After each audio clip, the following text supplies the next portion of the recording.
morning, everybody, and welcome to the meeting of the Warwickshire Police and Crime Panel on Monday, the 1st of February 2020.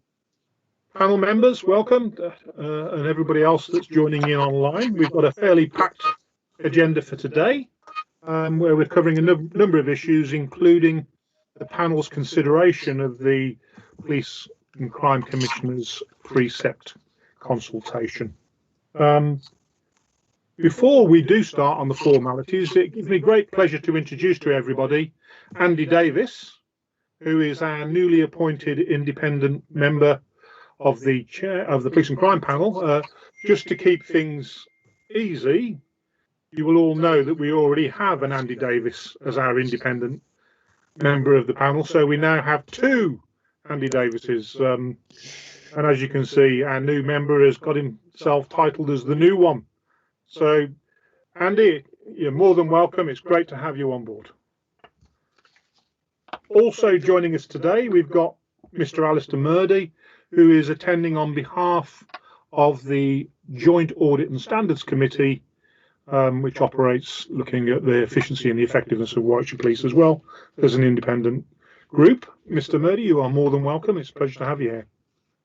And then finally, before we launch into the formalities of the agenda, I'm sorry to report the passing of Councillor Mota Singh, who I understand was a member of the Police and Crime Panel for more than 20 years. Councillor Maggie O'Rourke would like to say a few words. Maggie. Thank you, Chairman.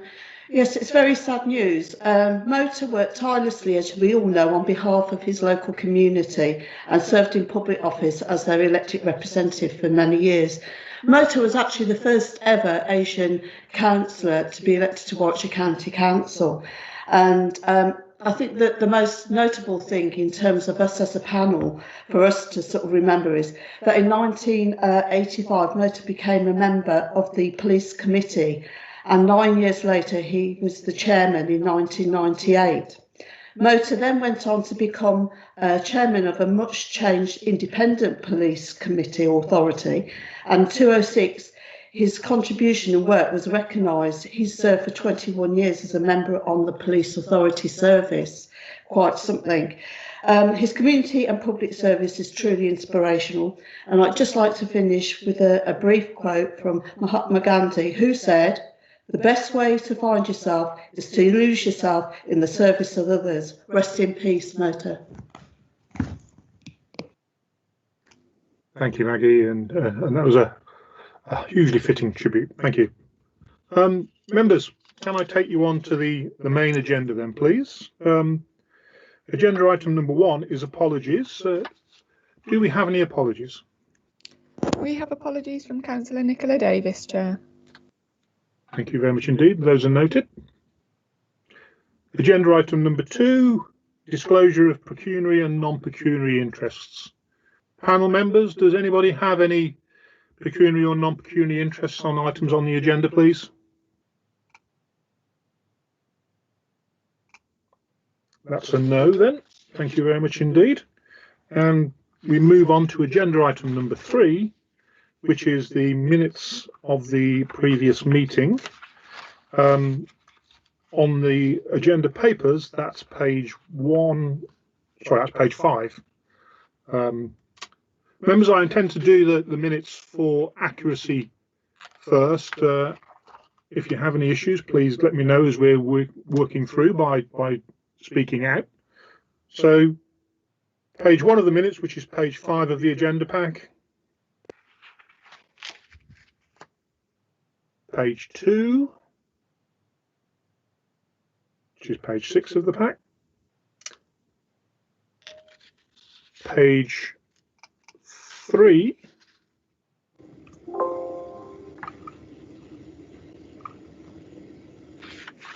page 4 of the minutes, which is page 8 of the agenda pack.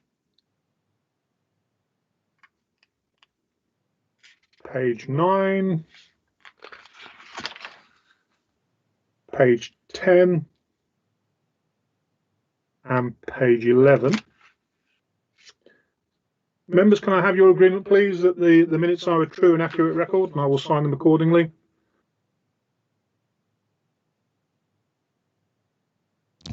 take silence as a yes. Thank you very much indeed. Matters arising. Deb, do you have any matters arising recorded on the for the minutes, please? No, Chair. Thank you very much indeed. Members, does anybody have any matters arising on the minutes? No? Okay then. Thank you very much indeed. Members, that takes us to agenda item number 4, which is public speaking. We have 2 members registered to speak this morning. We've got Mr. Keith Condacor first. Councillor Keith Condacor.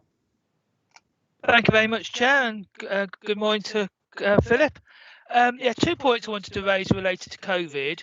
The first is we're trying to get up community involvement, and we've had 2, or actually 3 events now on Facebook in the Neaton area as a trial.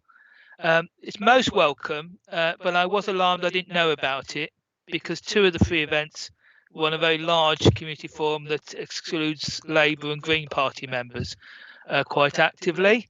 I'm pleased to say that now there's an event planned for my Neighbourhood Watch group, but I do think we need some guidance and some policy stuff so that going forward when the police are doing these things on Facebook, we get all the inclusivity and diversity on it, and it's actually a fair system. So very welcome, but we do need some guidance that we actually have these very open and get to new people. The second thing was about publicity around policing COVID.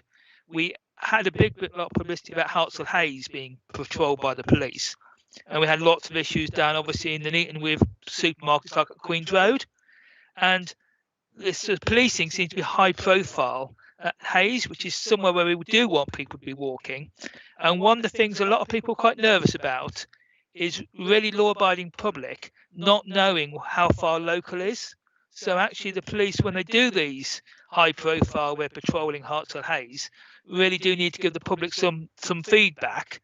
Clearly sort of Aviston and Nuneaton are okay to go to Hartsell Hayes, but you're really nice if you sort of said, we expect local means your country park within 10 miles, not within Warwickshire. I don't expect to go to the Bassets from the Nuneaton, but I do expect Hartsell Hayes. But the public are quite nervous about it. So I think the police do need to sort of guide people if they are doing these COVID activities as to what is reasonable, because obviously we don't want the public not taking exercise and not getting their vitamin D.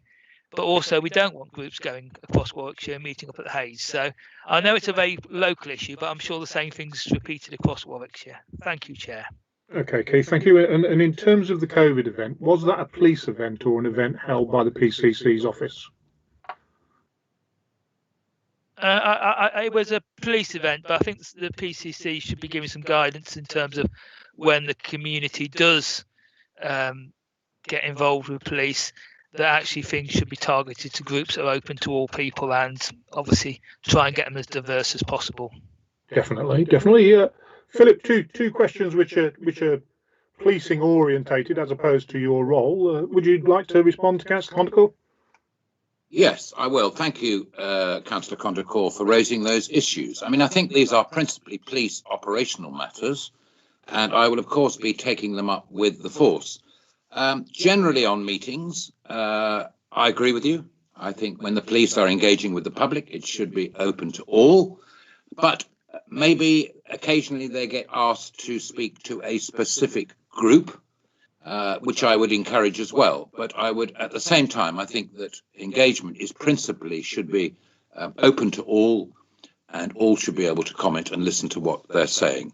I will take that up with the force and find out what the policy is and get a response from the force. And by the way, Councillor Condacor, I'm appearing in front of the Nuneaton and Bedworth Scrutiny Committee later this week, and I think that's probably a matter we can discuss in more detail then.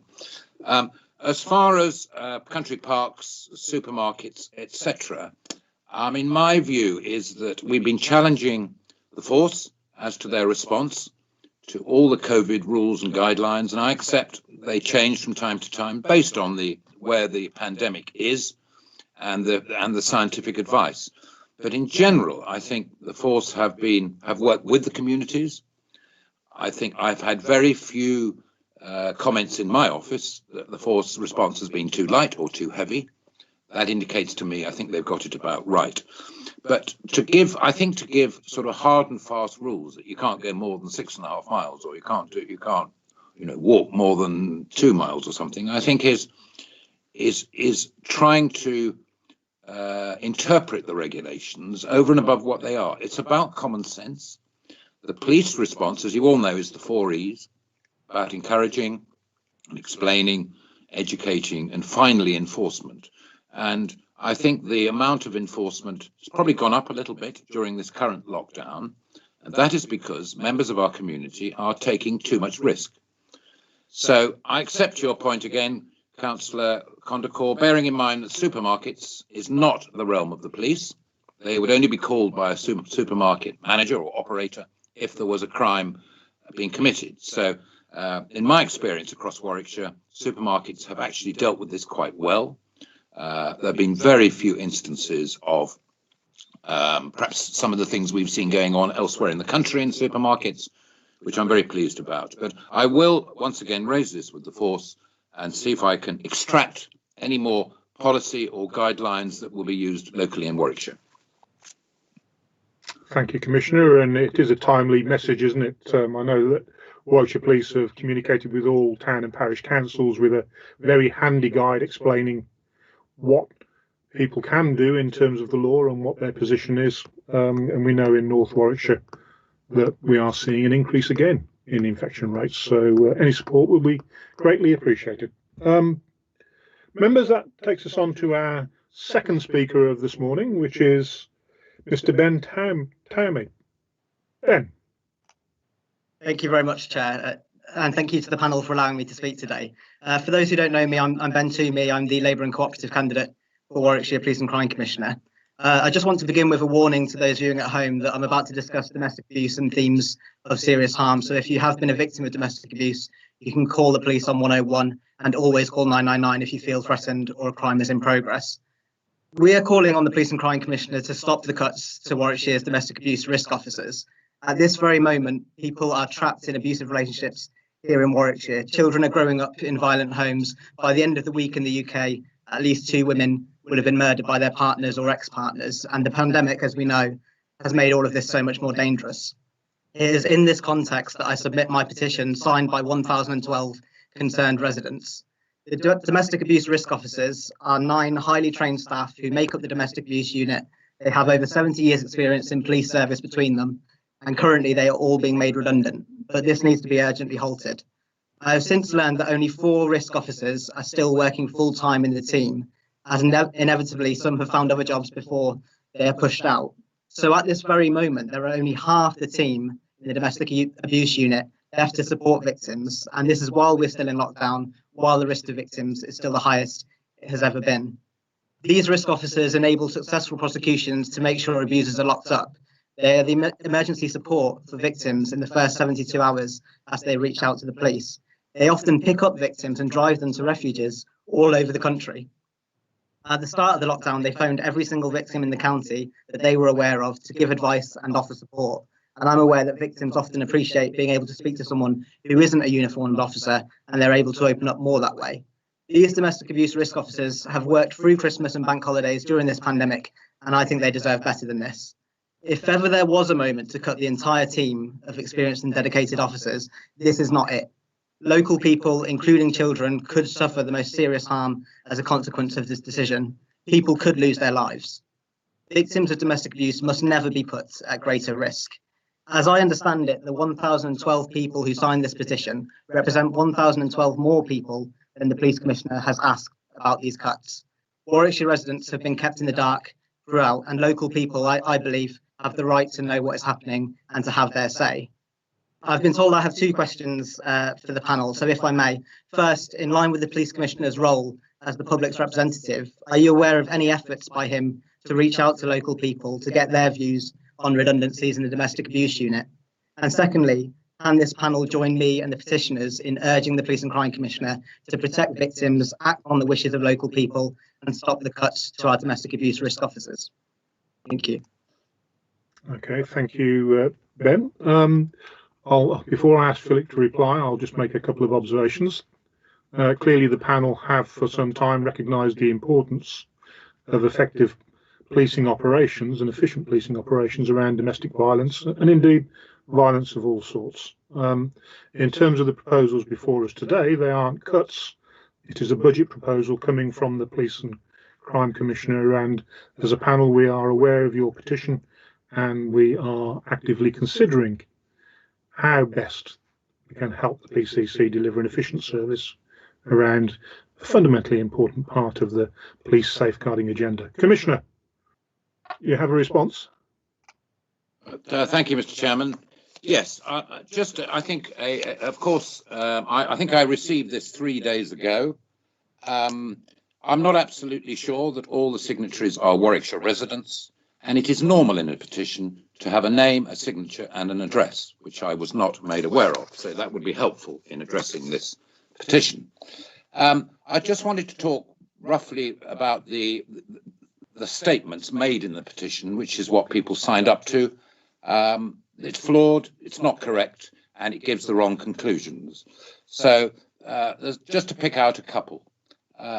It states that the rationale is that officers who are going to be doing the job of DAROs, and it will be a much enhanced role at that, can then be pulled away to deal with other issues, and that domestic abuse will become a secondary service in Warwickshire Police. Absolutely not true. Spoken to the Chief Constable and senior officers about this. We're actually replacing more. There will be more officers going in as DAROs. They are currently being trained and will be in position as soon as possible. I'm concerned that the petition gives the impression that the service given to victims of domestic abuse, which is a very high priority and my main priority in my police and crime plan, is going to be diminished. That is not true. There will be more domestic abuse relationship officers within the force, and importantly, they will not be members of staff. They will be warranted officers. Now, if there is a situation where a sufferer, a victim of domestic abuse, calls our control room, at the moment, the initial response is by members of staff who do not have police warranted powers to be able to arrest offenders and take to custody. That is a really important improvement and a benefit for victims of domestic abuse in Warwickshire. The other point I wanted to raise, also in the petition, was the question of the police precept and funding over the 5-year period, nearly 5-year period that I've been the Police and Crime Commissioner. The statement says people are tired of paying more and getting less. That is not true. Warwickshire Police has been substantially enhanced over the last 5 years. We have in excess of 200 more officers. We have rebuilt from the termination of the West Mercia Alliance 42 services, separate police services, to a standalone basis. They are now more responsive to Warwickshire. They are not responsive to the needs of West Mercia Police, and they can concentrate on those issues that are important to the people of Warwickshire. So I will explain a lot more of this later on, Mr. Chairman, because it plainly impinges on the budget. But I just wanted to make those points. Thank you very much. Thank you, Commissioner. Ben and Keith, obviously, thank you for your questions. We are aware of the issues you raise, and they will be part of our working plan going forward in terms of communications and safeguarding protection of people as we move forward through the year. You are more than welcome to stay for the rest of the meeting, but can I just thank you for your questions? Right, colleagues, I move you on now to the substantive agenda item, which is agenda item number 2, which is the proposed local police precept. Commissioner, are you delivering this? I am, Mr. Chairman, and what I'm proposing to do is to do some opening remarks. We then have a presentation which has been considerably slimmed down following comments from the Budget Working Group, which I'm disappointed about. But I understand, in the interests of perhaps simplicity, we've tried to hone the presentation down to a more simpler form. And then, of course, I will take questions from the panel as directed through you, Mr. Chairman. So, shall we make a start? A little bit of history. You're all aware that we received the notice for the termination of the alliance with West Mercia Police back in 2018. This was a huge moment for Warwickshire Police, inasmuch as this instigated a process of restructuring the whole of the force. And bear in mind, apart from the Chief Constable and the Deputy Chief Constable, every single employee, staff, officer, PCSO was actually employed and was part of the alliance. So that restructure has taken place. A lot of detailed work has gone into that. And in a way, we've had the privilege to be able to build Warwickshire Police from the bottom up. I don't believe that has been done since Victorian times in any force in the country. So that process took some considerable time in both looking at how services could be improved and more targeted to Warwickshire issues, and as to how that process would transition to a standalone force, and of course the various costings that go with it. So that was a big bit of work. It threw up a lot of challenges. First of all, information technology, and I think you'll find in this budget a lot of the pressures come from IT. But bear in mind that had we stayed in the alliance, we were about to enter into a 40 million project of rebuilding infrastructure and everything else, servers, and everything else to do with an IT system to serve nearly 2,000 people, which are in the total in Warwickshire Police. So the aim of this budget is to improve the service provided by Warwickshire Police over the next 5 years. And I think you'll be aware of the document Fit for the Future, which in detail sets out the new way that Warwickshire Police is going to operate and respond to the various pressures and challenges presented to them. It's been broken down into a sort of three-part process, which is called Evolve. And I hope you've all read about that in the papers. Evolve 1 was the transitioning process, whereby those 42 services were set up based in Warwickshire with Warwickshire focus and funded totally by Warwickshire. Evolve 2, which we're currently going through at the moment, is the more detailed restructuring and transition towards a fitter, leaner, but more responsive and improved service to our public. Next year, we will move on to Evolve 3, which is fine-tuning, if you like, and honing of that whole process to see how Evolve 1 and 2 are working, make any necessary adjustments. And this is a process run, organised and financed by the Chief Constable. My role in this has been to challenge, to ask those various questions throughout the process, and to try and put the views of our residents across to mitigate some of the more difficult decisions that have been made, and to try and tease out the rationale of some of those decisions. And let's face it, there have been some difficult decisions to be made, referred to in the question earlier on. So since my election in 2016, and I was told, and I still continue to be told by people when we consult, that the number one priority for Warwickshire residents is to see more officers out on the ground. This is to combat crime, it's to reduce crime and protect the communities, but it is also helps with visibility. And how many times have we all been told, I haven't seen a policeman in the last 3 months in my village or my town? So I think that is the number one priority, and I think we've achieved that over the last few years. Now, back last autumn, and you'll be aware of the projected overspends. We'll be discussing that, I'm sure, in more detail later on. It was my duty, I think, to ask some serious, detailed questions as to where the budget was going. As a result of those discussions, I resolved, and the Chief Constable has accepted, that we produce a balanced budget for next year.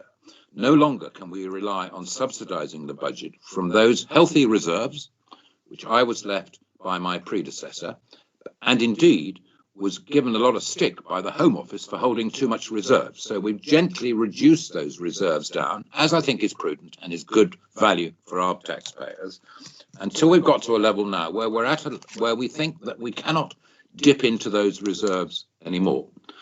So it is obviously fiscally prudent to drive for and agree a balanced budget. In other words, income coming in equates to that expenditure going out. That has been achieved in this budget, and I think that is a step forward and will hold Warwickshire in really good stead for the years to come. So as part of that discussions, I asked, quite rightly, that budget gap should be closed, which resulted in £4 million worth of savings needed to be implemented by the end of this year. So we're in a good position on the 1st of April, this financial year, so we can go forward on the 1st of April, having made those £4 million savings and to produce that balanced budget.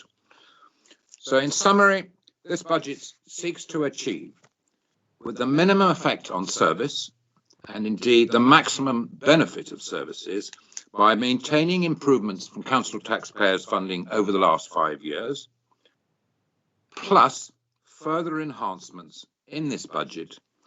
And my aim, and it is now in writing and is I think will happen by March 2022, otherwise the end of this the period we're looking at, budget end, we will have 1,100 officers in Warwickshire. That will be a record number, and that will be considerably more than the 800 odd that I inherited when I took this position over. So those are my opening remarks, Mr. Chairman, and I'm now very happy to move on to the brief presentation. And I think John or Deborah is going to load them up for us.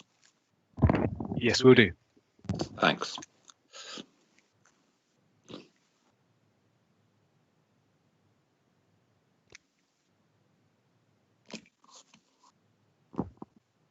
Okay, I hope everybody can see that. Can you see that, Chairman? Yes, thank you, Philip. Good, excellent. So if we move on to the first slide. So there were considerably more on the background, but we've condensed this now into just a few bullet points. So you need to know that the budget we are presenting to you today is still based on the provisional settlement from government. We're waiting that final settlement. I think it's been promised in the first week of February, but we can't dot every I and cross every T until we have that final settlement. Having said that, I think the final will be the same or very similar to the provisional given us by the Home Office. So on to reserves. We are forecasting a drawdown from reserves. You can see this from the forecast will be coming down to 10.2 million. At the beginning of this financial year, we had in the region of 20 million.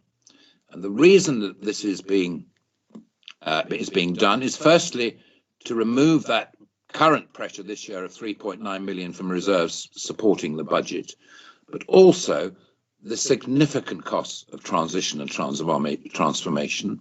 There are some COVID-related costs and pressures, but I accept the majority of them have been reimbursed by the Home Office, but not all.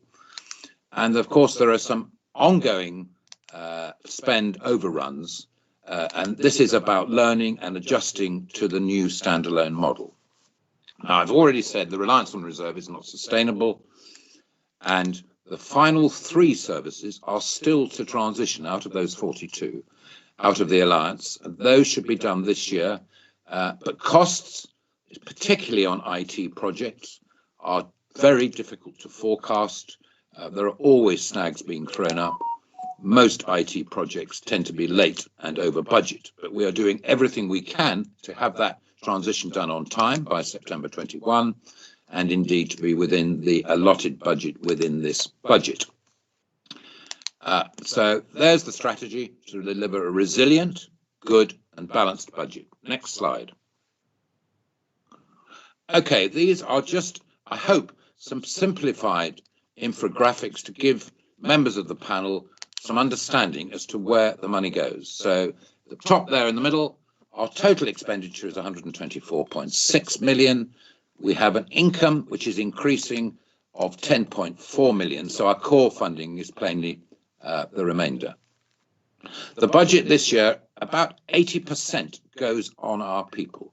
So there's the breakdown: officers 58, PCSOs 2.9, staff 25.3, and pensions related to all of those is a figure of about 1.5 million. On to the next, please. A little bit more detail on the infrastructure picture. Let you have a quick look at that. I would pick out the estate, 3.7 million. A lot of that is about transforming our estate, improving our estate to be able to firstly increase some climate change matters into the new estate. But principally, we're having an estates review this year, which will lead to changes. There are changes in working practices and patterns, but we need to make sure that the estate services the officers and staff within the organisation. Vehicles, there's a big figure there this year for ICT. The justice centres, you're aware we are lucky to have the 2 justice centres. That gives you an idea of the sorts of revenue costs each year. Uniform, Evolve, and that Evolved figures come down since last year. It's all up from 1.9 down to 1 this year. So that's the Evolve process working its way through with less cost and less challenge to them. Other goods and services covers a myriad of items. The PCC initiatives, that's been reduced by about 135,000, which savings my office has made, to show an example to the force that savings can be made, not without pain, but those savings have been made within my own office. And national charges includes a number of items. Helicopters do not cost us 1.2 million. They're about just over 300,000, but there are a lot of other central services we have to contribute to in that figure. So moving on to the final infographic. These are interesting figures. The shared services, this is about the rundown of services we currently share with West Mercia Police, and those 3 services are information technology, transactional services, and there's a third one which has temporarily slipped my mind. Sorry? Forensics, Philip. Forensics. Yes, sorry, forensics. Forensics is an interesting one. That service is going to be improved in the next financial year. We're coming out of the rather antiquated Alliance Forensic Service, going into a collaboration with the West Midlands, who have a superb state-of-the-art forensic service, which we will be sharing with the West Midlands. The ROCU is the Regional Organised Crime Unit. Many of you have asked me questions about serious and organised crime. This is the regional response, which has been particularly active this year, has taken out a number of serious and organised crime gangs around Warwickshire, including county lines, and including some of the organised crime units that have been committing crimes in our rural areas as well. Capital financing, this is principally to do with the financing of IT, which is going to be costing several millions of pounds over the year. So we've made provision to be able to borrow if we need to be able to make sure that IT capital equipment is brought in time. And the next, please, John. Okay, these are some of the budget's pressures and savings, and you'll hopefully understand some as to why we're making the recommendation I'm making. So in police, increased employee costs. This is about some numbers, increase in numbers of police officers, but it's also about increments. And those of you who are councillors will know that public employees get an incremental pay coming through based on years service, promotions, etc. So that is a total challenge, pressure of about 3.8 million. The capital financing costs I've just discussed, about 800,000 we've allowed for, and there are some unavoidable costs and business growth. This is to do with contracts and other items of expenditure that go up from year to year, totaling about 2.1 million. So bearing in mind that those savings there, those pressures are something we have to pay for and increase, we now move on to where the savings and increased income part comes to be able to get towards that balanced budget. Warwickshire Vetting Service is a real pride and joy for all of us. It is now has national accreditation from the Home Office and the College of Policing, and that income there is enabling us to increase next year by about 700,000. They've just picked up a really good new contract for this is contractor vetting from a 7-Force collaboration in the southeast, and that department is doing good things for our financial position, and it is also providing a really good vetting service for contractors right across the country. The Evolve 2 savings. Now this is about the what we were talking about the staff members. Out of the establishment, 124 positions have been removed out of the establishment. Now, fortunately, 50 of those were vacant. So that's how we get to the figure of 70 to 80 redundancies coming up over the next 2 months, which will enable those £4 million worth of savings to be made and to be benefiting the budget from the 1st of April onwards. There are other savings that have already been delivered through the force efficiencies themselves of about 400,000, and we're giving them another target of 400,000 over the next year to secure their total of those savings and increased incomes. So the next one, please, John. So this is the positive bit of the budget, and I wanted to just take you through this. It may not be in the same order they're in there, and there are some other items as well. So this budget will give us an operational benefit of 41 more police officers than we have this year, which will plainly keep people safe and provide extra visibility in local communities. We want to increase the number of special constables who support teams across the county. All of our teams are open to special constables. They indeed too will help improve visibility of armed officers out on the streets. And my wish, my aspiration is to increase our specials by 50% this year, and with further enhancements in years to come. There will be extra resources diverted towards vulnerable victims, which will tackle child exploitation and trafficking and slavery. We are going to be opening our new force control room at Warwick on the technology park, which is pretty well done now, pretty well ready to move into. There's some testing of IT going on, and the last minute integration of the Storm and other systems to be able to have a slick, responsive, efficient response to 999 and 101 calls. I've been delighted with the way that project has been coming on. It's taken some time. It was delayed by the split of the alliance and the termination, but that'll now be coming on this year and will be improved service for everybody who makes contact with the police, either by telephone or online through Single Online Home.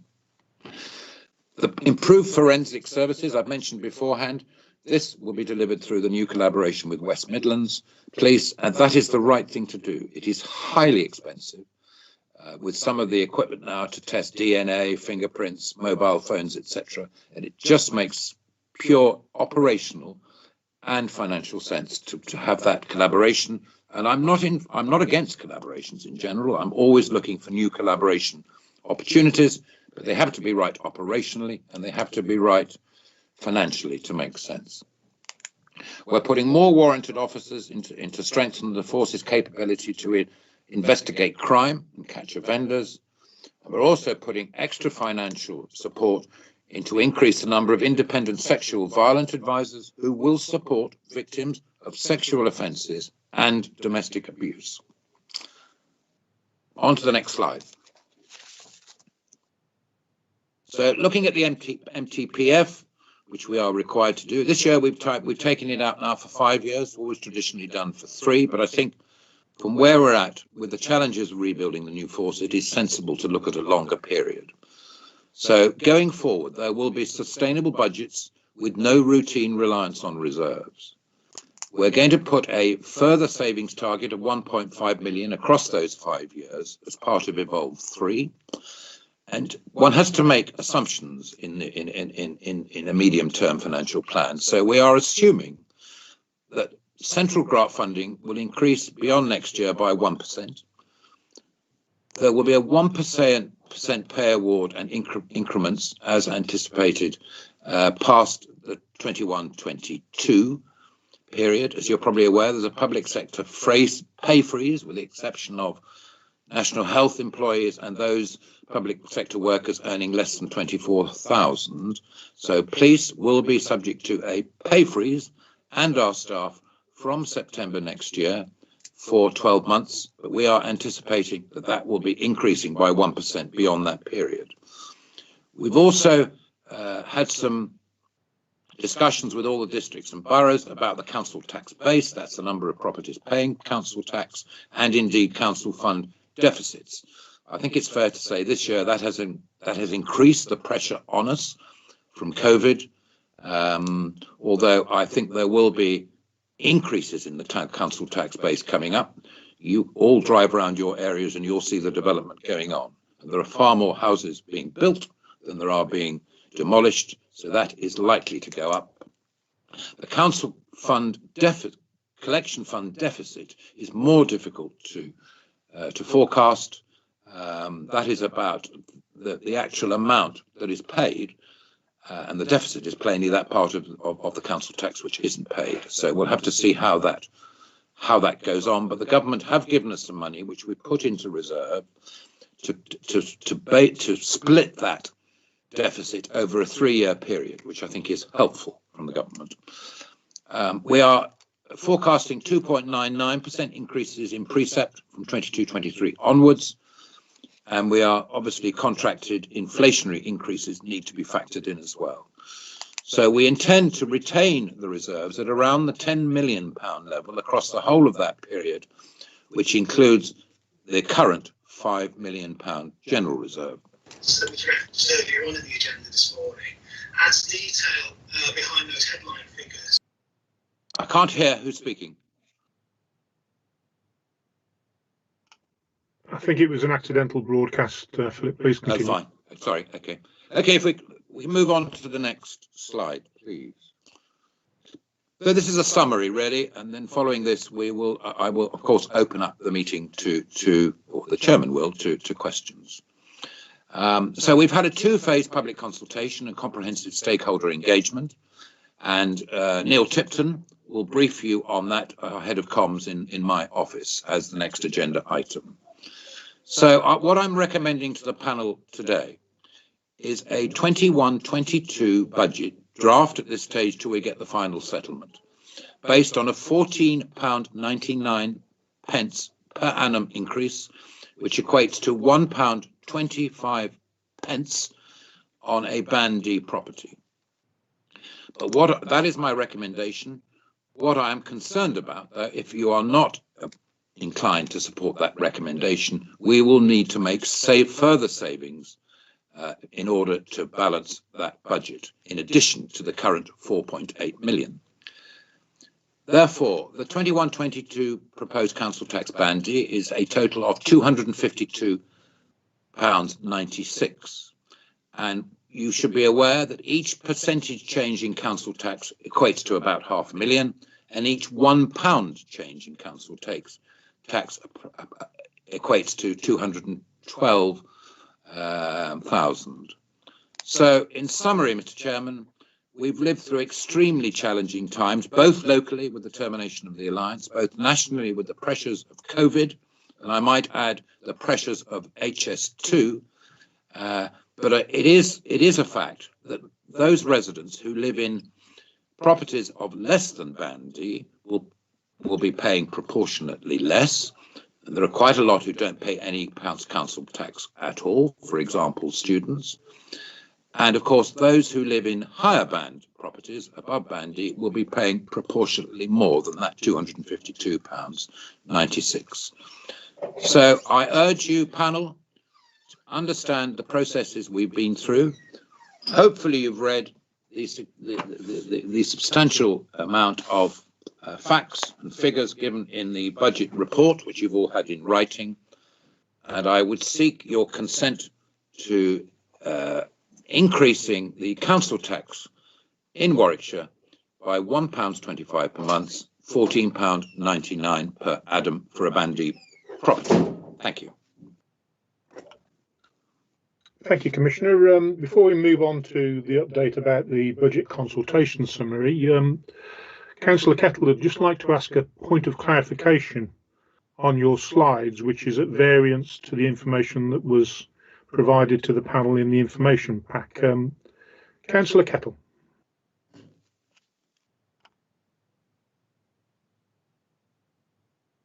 Sorry, just unmuting. Yes, Philip, you say under the slide that says budget pressures, you say that increased employee costs are 3.8 million. Which one are we on, please?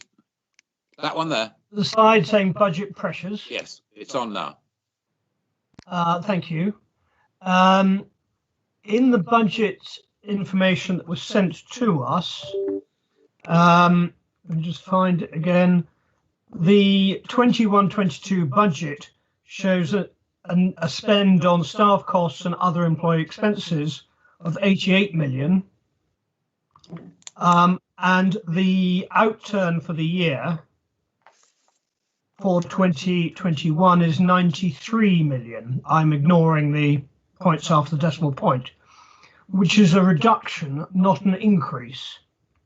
And even in the revised budget for 2021, the spend was 90 million, which has therefore gone down to 88.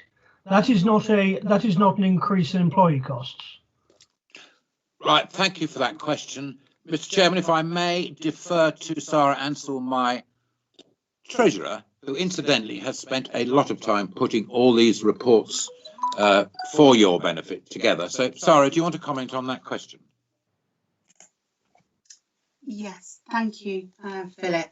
So the £3.8 million referred to on that slide is the increase in employee costs from things like increments, pensions, and the uplift officers, which is £1.3 million approximately.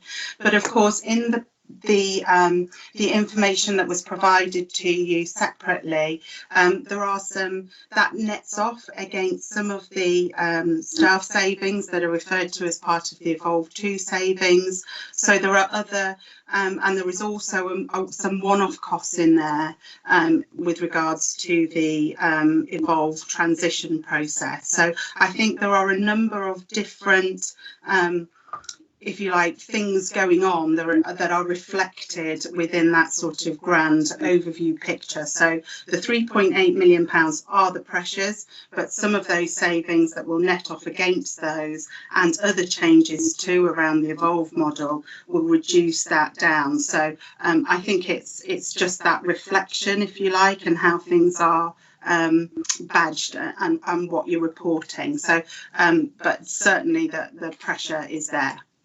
I understand the pressure is there, but actually there is I appreciate you spend a lot of time on this, and it's really helpful. But I can't reconcile in my head when we've got two numbers, staff costs and other employee expenses, of 88 million in the budget, when last year in the outturn or in the revised budget, it was more than that. So we are actually seeing a reduction in staff costs, employee costs, including the uplift to officers, etc. And in fact, if we go to the capital financing costs, we're forecasting 3.2 against an outturn of 1.7.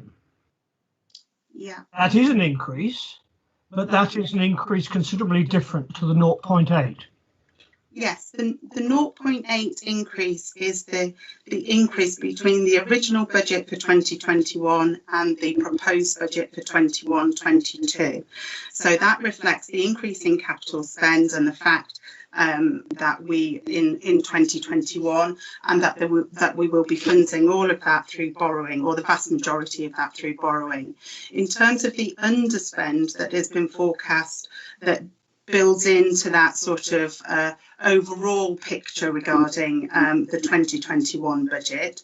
So there is a reduction in the capital financing charges, and that is because we won't be making the revenue contribution to capital of £320,000, and because of the lower capital spend in 1920 because of slippage moving forward. So it depends what you take as your sort of starting point in terms of the movements between those budgets.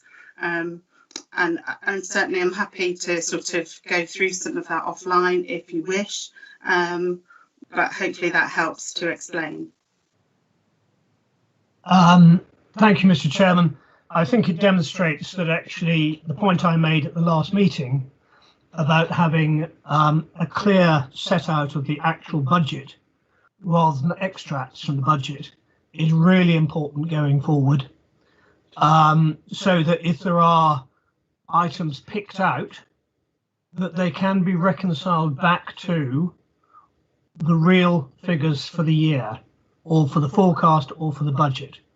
And there is a significant difference between a 3.8 million increase in expenditure and the reduction that's actually the budget going forward. I'm sure there's a very valid explanation, but I think it is helpful if those, when you get differences, that we have a reconciliation which sets out this is the movement, and out of that we've got 3.8 million of additional costs or whatever. I won't take this any further at the moment. Can I just chip in there, Mr. Chairman?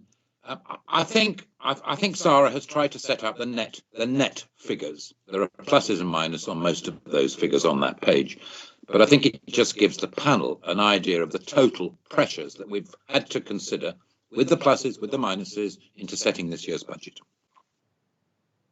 Okay, thank you very much indeed. Before I make comment, Councillor Kettle, can I just confirm that you are happy with the accuracy of the information that is being presented, that you have concerns about the manner in which it is presented, but you don't doubt the financial accuracy of the figures? Can I just confirm that? Clearly this is an excerpt, and I'm sure Sarah has put the figures she's put up on the screen are accurate, but as I said, it would be helpful in future if we get a figure which seems to contradict other figures, that there is a proper reconciliation. It's a one-pager.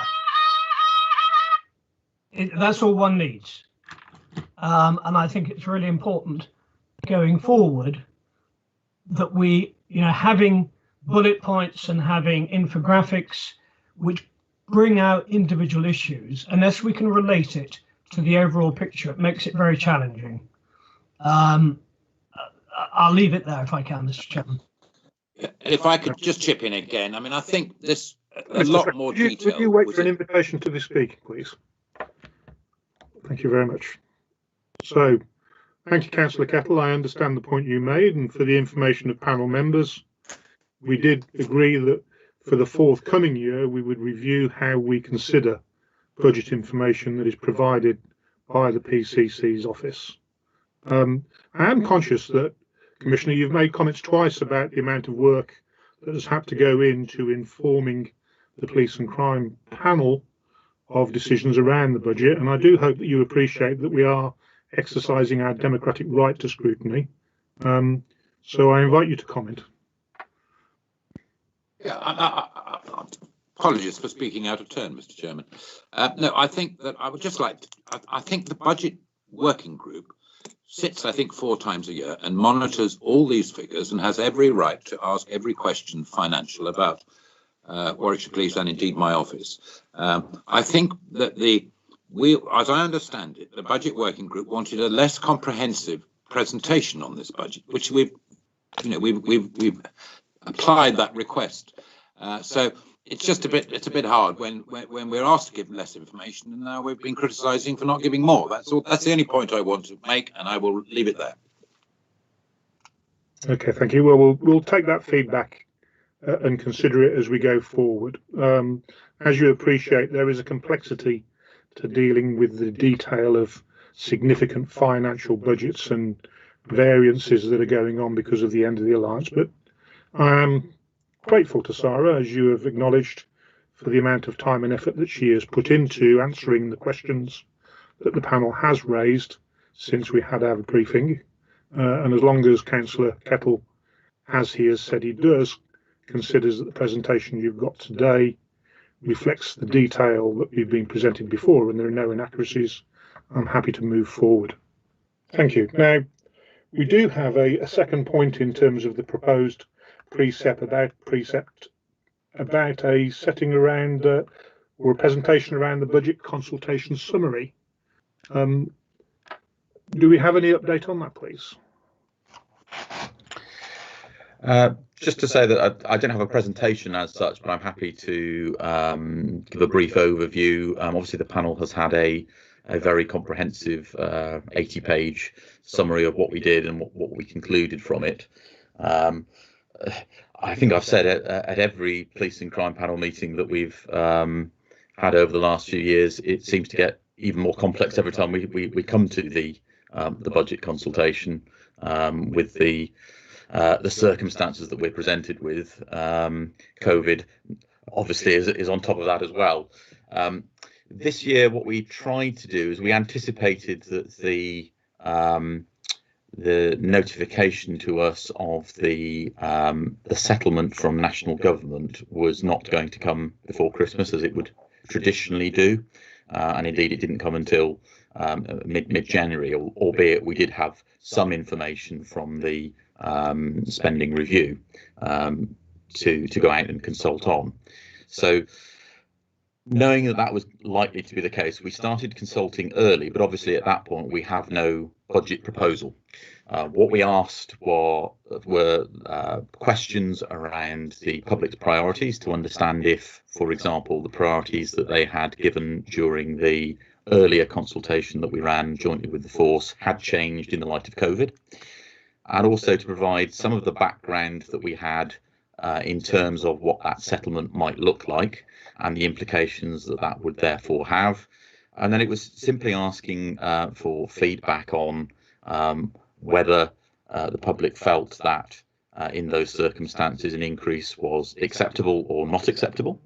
And for the first time, we also included a question around affordability and what people's perceptions were of the potential increases that could follow. So that was the part one of the survey, which was answered by just over 1,500 Warwickshire residents, and that showed from the results of that survey 67% were in support of some form of an increase and 33% were opposed to any form of an increase. That was the sort of raw figures from that first survey, and the panel has the detail of all of the questions and some of the breakdown of how that splits out, for example, by district, and also between those who have some sort of police background and those who are perhaps more generally considered the public. We supplemented that, accepting that there were going to be challenges in the COVID period with getting a larger response rate in terms of the online poll. So we supplemented that with a wider number of focus group type meetings, which, like this meeting, we held predominantly on Teams, with a wide variety of groups to ensure that we would get some qualitative feedback from various different aspects of society across Warwickshire. We engaged, for example, with WALC to get the parish and town council feedback. As I'm sure many members will be familiar, local parishes are not backwards in coming forward and telling you what their residents think. And I think the response we had from that was especially pleasing. We had more than 30 representatives from town and parishes, which represented something like 100,000 residents. So I think that bolstered with the surveying that we did with young people, that we did with some of our service providers who work with victims, who work with vulnerable members of the community that might not otherwise get reached by the survey. and the assistance we had, for example, from the Forces Gypsy Roma Traveller Liaison Officer to survey that community as well separately, means that we have a broader balance of feedback that the Commissioner was able to then use to help inform him in the choices he was making with preset proposals. As soon as we had a draft budget that was able to be published, bearing in mind when we got the settlement details, we went out to a secondary consultation, which, because of the short 5-day nature of the turnaround in order to be able to report back to Philip ahead of proposing for this meeting, had a smaller response, as you would probably expect. But that response did show a slight change in support for a precept increase, albeit, the final figure was around 63% in support of that, compared to 67% earlier on. So I think what it just does illustrate is that of the public who've responded in some way, shape or form to the survey, you've got around 2/3 support for some form of precept increase. And that was broadly supported again by the focus group results that we had as well. So that's the sort of background to what we did and why we did it. You'll see in the report also that there's quite a lot of detail on how we publicised the promotion, the consultation. So that's my broad overview of it, but I'm very happy to take further questions. Okay, thank you, Neil, for that. Obviously appreciating that members are doing this meeting on the same computers that all of the papers are on. Let me just ask you just to repeat those headlines from that consultation for information. So, as I understand it, you've said 63% of those people that responded to the consultation were in support of a precept increase. That's correct. 63.1. The other headlines? Yeah. 36.9 therefore were not in support of an increased raise. That's on the consultation which was published alongside the full budget report. The earlier broader consultation showed 67% in support and 33% not in support.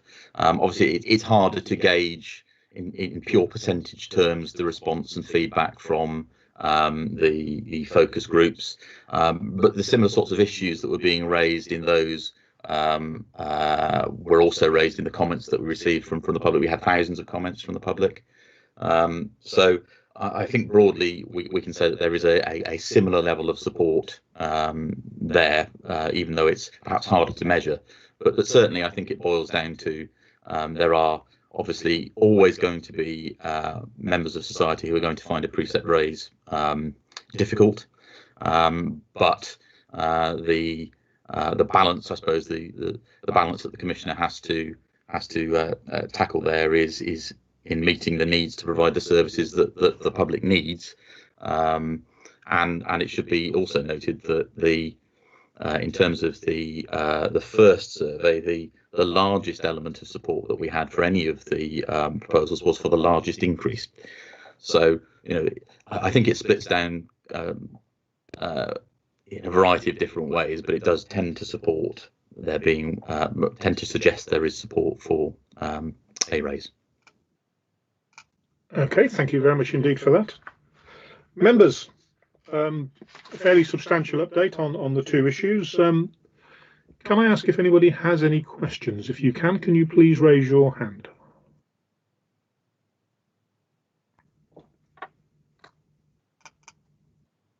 Okay, so far I've got Andy Davis, who has got his hand raised. Andy, can I hand over to you? Thank you, Chair. And thank you for the presentations as well, really helpful.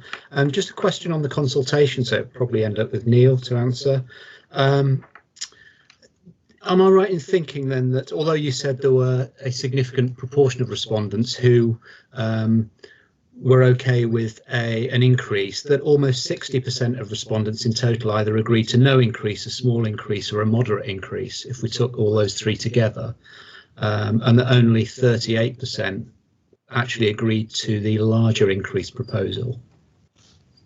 And then my second question is really about how representative the consultation is. So appreciate all of the efforts that you've put in this year in terms of improving the engagement activities and also trying to really promote the consultation over what is a really difficult time of year to do surveys. But actually it still comes back to the age group representation, where 27% of respondents are aged under 45, 73% are aged 45 plus. So we do have a real overrepresentation of older residents and older households coming back on the survey. And I just come back to the issue about the impact of increasing precepts on council tax bills on what the previous Prime Minister used to call hard-working families, and I include in those the age group between 25 and 45 in particular.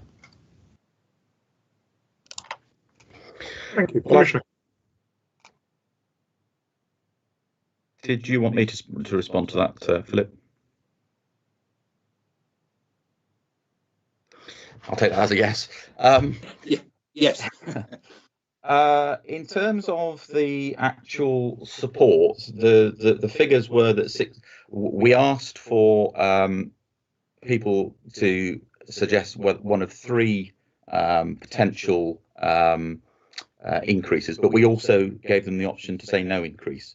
So the 67% are in support of one of those three. So it is a true measure of support rather than trying to band in people who don't support with that. We very much were clear that there was that option to say no increase or indeed a decrease. I think 67% is that representation. I think there are always going to be challenges with engaging with the working age population, particularly during a pandemic. I'm sure many families are dealing with all sorts of different things, not least homeschooling children. So we have tried to broaden that out through the representative groups that we've spoken to. What I can say, for example, is what we did try to do is we had posters up at 33 supermarkets across the county to try and promote the survey. So there's only so far that I can do in terms of promoting it. You can lead a horse to water, etc. We have tried very hard to broaden that promotion of it. But yes, I think the take-up is always going to be a challenge. And speaking to other police and crime commissioner offices around the country, they've had similar issues in terms of reduced feedback on previous years and the difficulties of getting out to particular age groups. It's often thought that an online survey disproportionately discriminates against older people, but obviously that's not the case here. Actually, we had a higher proportion. Every age category you go up gets a larger response. But in terms of how we square that circle, it is something that is quite difficult to do with the time frame and the resources that we have. In terms of representative numbers, I just raised the point that the Police and Crime Survey of England and Wales samples 500 people in Warwickshire. So just to give you that sort of level of context around the figures that we've achieved. So I don't think they're bad figures, but I accept that there's more work to be done in terms of trying to get the younger adults and people of my age engaged with that. And obviously, if the panel has particular suggestions that it might have in future about how we can broaden that, I very much welcome that, because it's something that we always do try and build on each year when we do the survey. Okay, thank you. Philip, do you have anything to add to the question that Andy Davis has raised? Yeah, I knew that Andy would be looking hard at the consultation methodology and indeed the results. I just wanted to say it has been really difficult this year because of COVID to actually go and meet people face to face, and all councillors and anyone in business will understand that. But I do think, albeit the numbers are a little bit lower, and Neil's explained why that is the case, I do think we've widened out considerably the different parts of communities in Warwickshire, both geographically and by socio-economic group, by race and by age. And I think it has been a more comprehensive consultation this year than it has been for 5 years. Of course, if there had been no COVID pandemic, I think the numbers could well have been a lot higher, as there would have been more face-to-face. But I do see it as a piece of work that is representative of our residents. Plainly, a lot of residents choose not to reply to surveys or have no view. And what I have to balance up on this consultation, and indeed setting the precept, is well, I've got two things to consider. I was elected to keep Warwickshire safe. So my principal duty is to ensure that Warwickshire Police provide a service to our residents to keep them as safe as we possibly can. The other tension on the other side is because nearly half of our funding comes from local council taxpayers, is to balance up what is fair and what would they expect to pay for that service, which incidentally is being enhanced, and to weigh those two things up and come to a judgment. Now, there's no right answer here, but we've come to the judgment that a £14.99, £1.25 a month increase is balancing those two sides of the argument.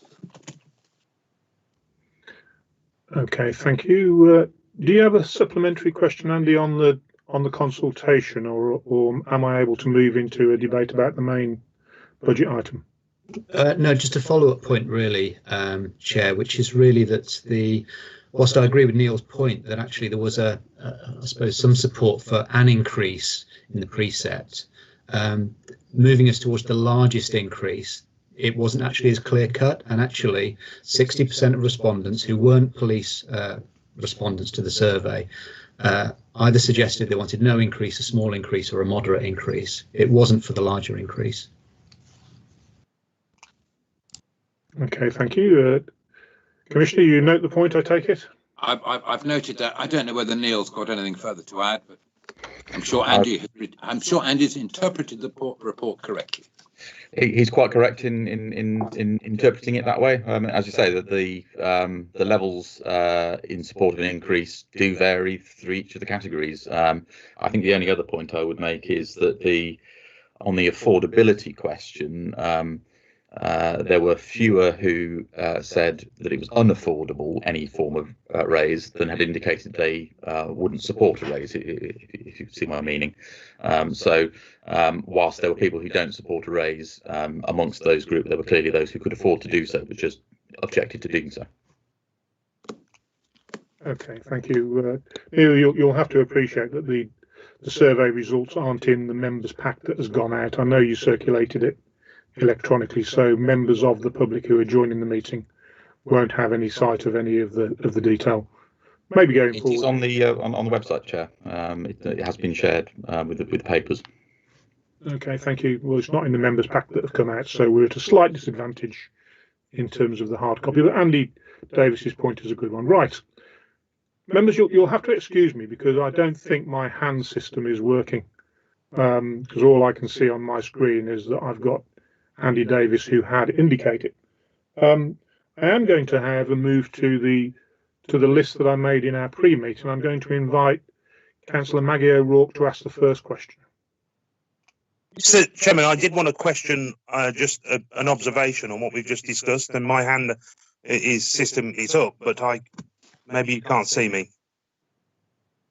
Peter, is that specifically around the public consultation? Yes, or it was just an observation of the size of the samples we mentioned before and so on. And I would suggest that those that responded to suggesting they would be happy with an increase, whichever size of an increase, but happy with an increase, would also expect the service they're going to get is community policing and not pet projects of prevailing chief constables and so on. Not saying there are any pet projects of our chief constable, but that's what they want, is community policing. So they very much respond to an increase, expecting to see police officers on the beat and a presence in their community, which I very much hope happens from the potential increase we've got coming now. Thank you, Peter, and we'll return to questions about that later on. I myself have a question on that. Members, can we move to main questions about the budget proposal? So, Councillor Maggie O'Rourke. Thank you, Chairman. Sorry, I dropped out for a minute there. My computer was playing up again, so I've had to come back in on the phone. My question, and thank you to the officers for all their hard work as well. I know it's been very challenging. My question is about sort of the financial situation. Clearly, we are in very challenging financial times and so much uncertainty in terms of the settlements and what they're likely to be, and the issues around our council tax base and the arrears that we're seeing right across Warwickshire and what that's going to mean. So it is very difficult. So my question is, given these challenges, do we think, are we at a point where, do we think the future viability and sustainability of Warwickshire Police Force it can be assured? Because it seems to me we might be reaching a point where that viability and sustainability is, you know, going to be compromised. So I'd like to sort of ask the PCP what his answer is to that, because I'm quite concerned. Thank you. Okay, thanks, Maggie. A fairly significant question about the financial viability of Warwickshire Police going forward. Philip. Well, I mean, that's a good question from Councillor O'Rourke, and it is something that has exercised my mind ever since we heard that West Mercia were going to be pulling out of the strategic alliance. I mean, I think Warwickshire and West Mercia went into the alliance in the first place to make both forces more resilient and to make the, if you like, the response and the financial, to improve the response, policing response, and the financial viability of both forces. So having come out of that alliance, we've had to make a big decision as to whether we offer ourselves to be amalgamated with somebody else, whoever that might be, or to rebuild the standalone force, which indeed we've done. Now, my view, Maggie, is that Warwickshire residents will be better served by a Warwickshire police force, engaging solely with the communities of Warwickshire. When we were in the alliance, I was attending meetings and was being alerted to problems in Ross-on-Wye, Oswestry, Telford, which were, that wasn't why I was elected. I was elected to make Warwickshire safer, not other parts of the Midlands or indeed nationally. So I think what we are aiming to achieve in this budget, and time will tell, is actually to strengthen that resilience of Warwickshire Police going forward. I see now we've got a financial basis, if we can get this budget through, whereby the ability for Warwickshire Police to survive on its own is enhanced, together with the actual response from the police, the services provided being enhanced. So I'm optimistic about the future. I think there is a good argument. I believe our residents want a Warwickshire Police Force, and I will do everything that I can to make that force both resilient and responsive to the challenge, all the challenges that it faces. Okay, thank you. And the crux of the matter is, obviously, is the force financially resilient? And the panel have noted the fact that there's a reliance on reserves going forward, which is not a sustainable business model. At what point or how do you feel, Commissioner, that you will raise concerns about the viability of the standalone force? Can I be allowed just to disagree with what you've just said, Chairman? The point of this budget is not to rely on reserves going forward. That's why we've asked for the balanced budget. So if you look on the medium-term financial plan, we will not be subsidising Warwickshire Police with any more reserves for that 5-year period. So that to me is what indicates resilience, is not relying on reserves, but relying on earning as much income as we spend. Thank you. I can see Sarah has raised her hand. Yes, thank you, Chair. I think there's no routine reliance on reserves in 21-2, and across the medium-term financial plan, we are only applying, as the Commissioner says, there's no routine reliance, but we are only using reserves where we are aware of a known risk. So that relates to things like the collection fund deficit spreading, and also the IT risk, where we are saying that we may well use that 781,000, which is the LCTS grant, that we are setting into reserves this year in the 21-2 year, but then acknowledging that to meet that risk we would use that over the next couple of years potentially, but that is all, and any COVID related costs as well that would be funded through the COVID reserve. So there's no routine reliance, just to balance the budget. So we're achieving that sustainable, resilient budget, and that's why there are further savings requirements across the term of across the medium term of 1.5 million. But as we have in the current financial year, where we budgeted to use £3.856 million worth of reserves to provide this glide path, there's no further usage in that regard. Okay, thank you for that. Councillor Ian Davison. Thank you, Chair, and thank you, Commissioner. I'd like to follow up on what Maggie said on what actually means, what a standalone service means.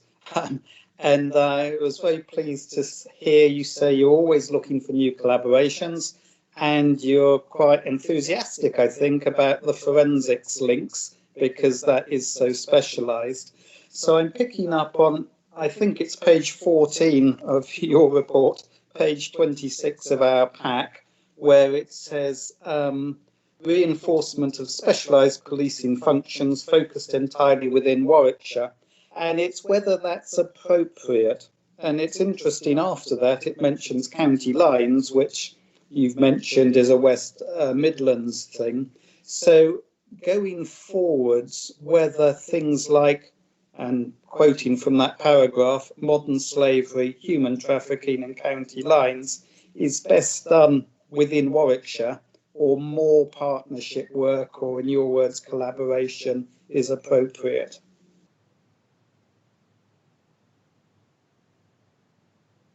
Would you like me to respond, Mr. Chairman? Yes, please. Yeah. Please. Thank you, Councillor Davison. Yeah, the response to serious and organised crime is across police boundaries. So that may mean working with one other force. It might mean working with 42 other forces. And the response to serious and organised crime, and actually it's the same to counter-terrorism, and I've had two very interesting detailed briefings on that, both of those items in the last week, is about the whole police family working together in partnership with other organisations like local authorities, like the health service, housing associations and everything, to understand how we can reduce and indeed try and eliminate some of these scourges that come into our county. I still believe that a lot of the serious and organised crime gangs are not Warwickshire born and bred.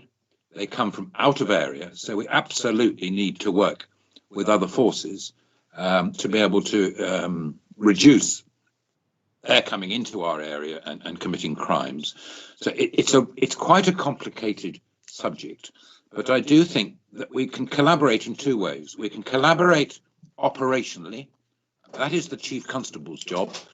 Whether there is a good West Midland regional operational collaboration that is in place, is working well.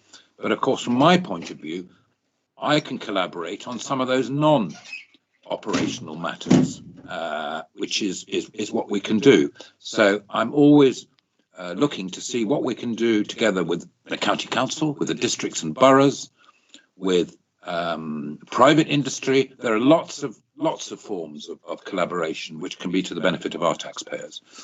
So going forward, we need to be always on the lookout for those opportunities operationally and, if you like, financially. Okay, thank you. Councillor Davison, you have a follow-up? Yes, if I can just push you a little bit harder. Commissioner, in budget terms, I suppose that the nub of my question is, are there potential savings while maintaining efficiency for closer working together, as with forensics in some of these areas? So not just checking, linking up and so on. So combined services, if you will. Yeah, of course there are, Ian, and we're constantly seeking those opportunities. It does take two to tango, though, and it has to be fair. And from my point of view, I need to protect our residents' interests in any potential collaboration. But of course, we're looking at collaborations going forward. But there are two things that are important. Firstly, they cost us no more than we're currently paying for that particular service. And secondly, that there is an improved service for our communities. So not always easy to achieve both of those.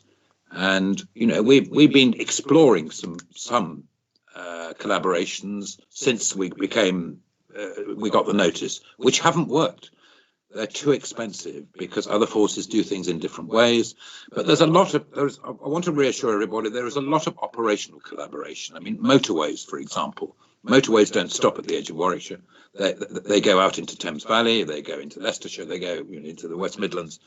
There's considerable collaboration on motorway policing, and indeed on all the other types of crime. Vehicle crime, we've set up the new vehicle crime, the new rural crime team.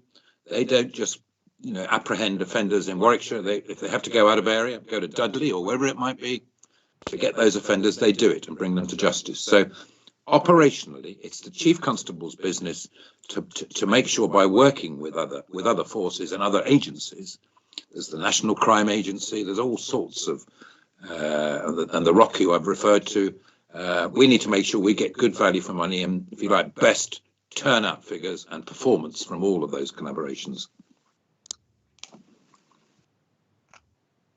Okay, thank you.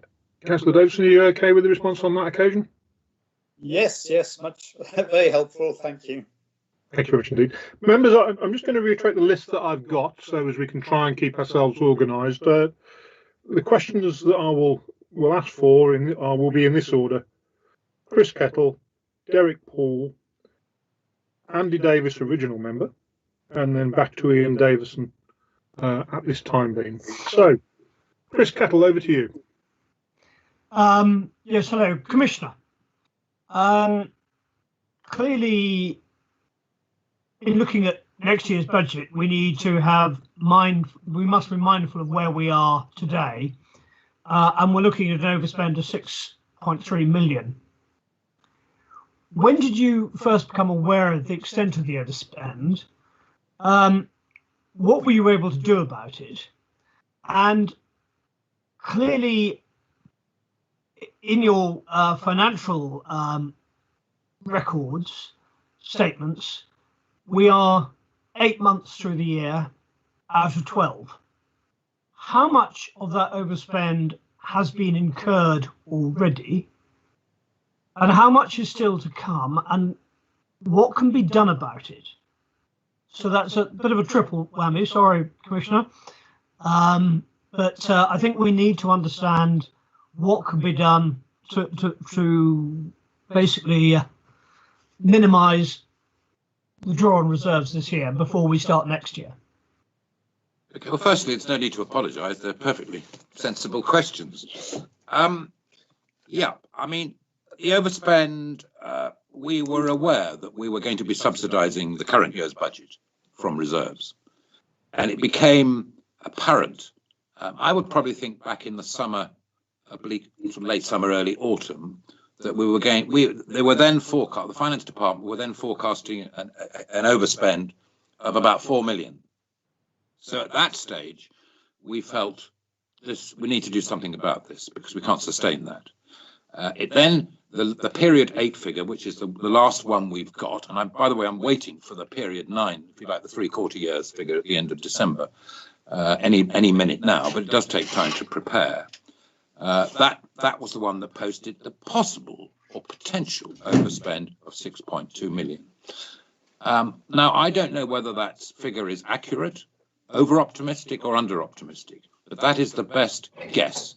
And you will be aware that different items of expenditure don't always just come in every month, sort of regularly. We get big ticket items come in at times, and then there might be a period when there aren't any big ticket items that come in. So there are a number of quite big items that have come in during this year, which were not necessarily known when we set the budget for this year. And that's why we have reserves, and that is why up to date we've been able to draw on those reserves. So I think your question about how much has been of that overspend has been incurred and how much is there to be incurred, I think is a difficult one to answer, because this is on projected figures going forward. I think it's probably a fairly cautious figure. In other words, I think it's probably the maximum exposure, and we're hoping that it might come in, less. But it could possibly come in more. But I don't know whether, Sarah, you want to just comment on that particular question about how much we've incurred already and how much is likely to come in the next 2 or 3 months. Okay, yes, thank you, Philip, and thank you, Chair and Councillor Kettle, for the question. In terms of our net revenue expenditure across the force and the PCC included, so for the whole of Warwickshire Police, we have spent nearly 74 million. That's a net figure, as I say. So and that was at the end of November. For the remaining 4 months, we're forecasting that a further £44 million will be spent, which is what creates the sort of overspend position of 6.26 million that we're looking to finance through reserves. So within that, there is about £6.6 million, just over that, maybe £6.7 million of one-off costs that aren't being repeated. And those, some of those, the vast majority, perhaps £4.5 to £5 million worth of that relates to the transition. And of course, we will have had the settlement that we agreed with West Mercia Police of a net £10.5 million settlement to enable that transition.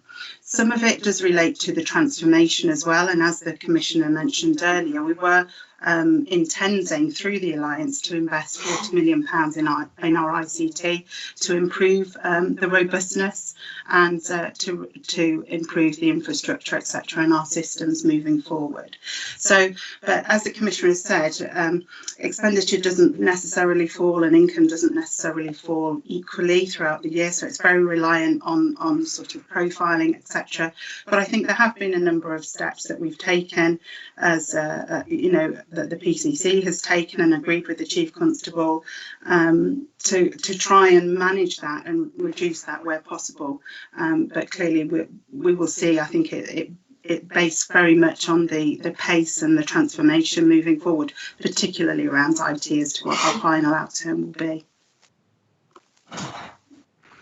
Okay, thank you. Chris, you have a follow-up.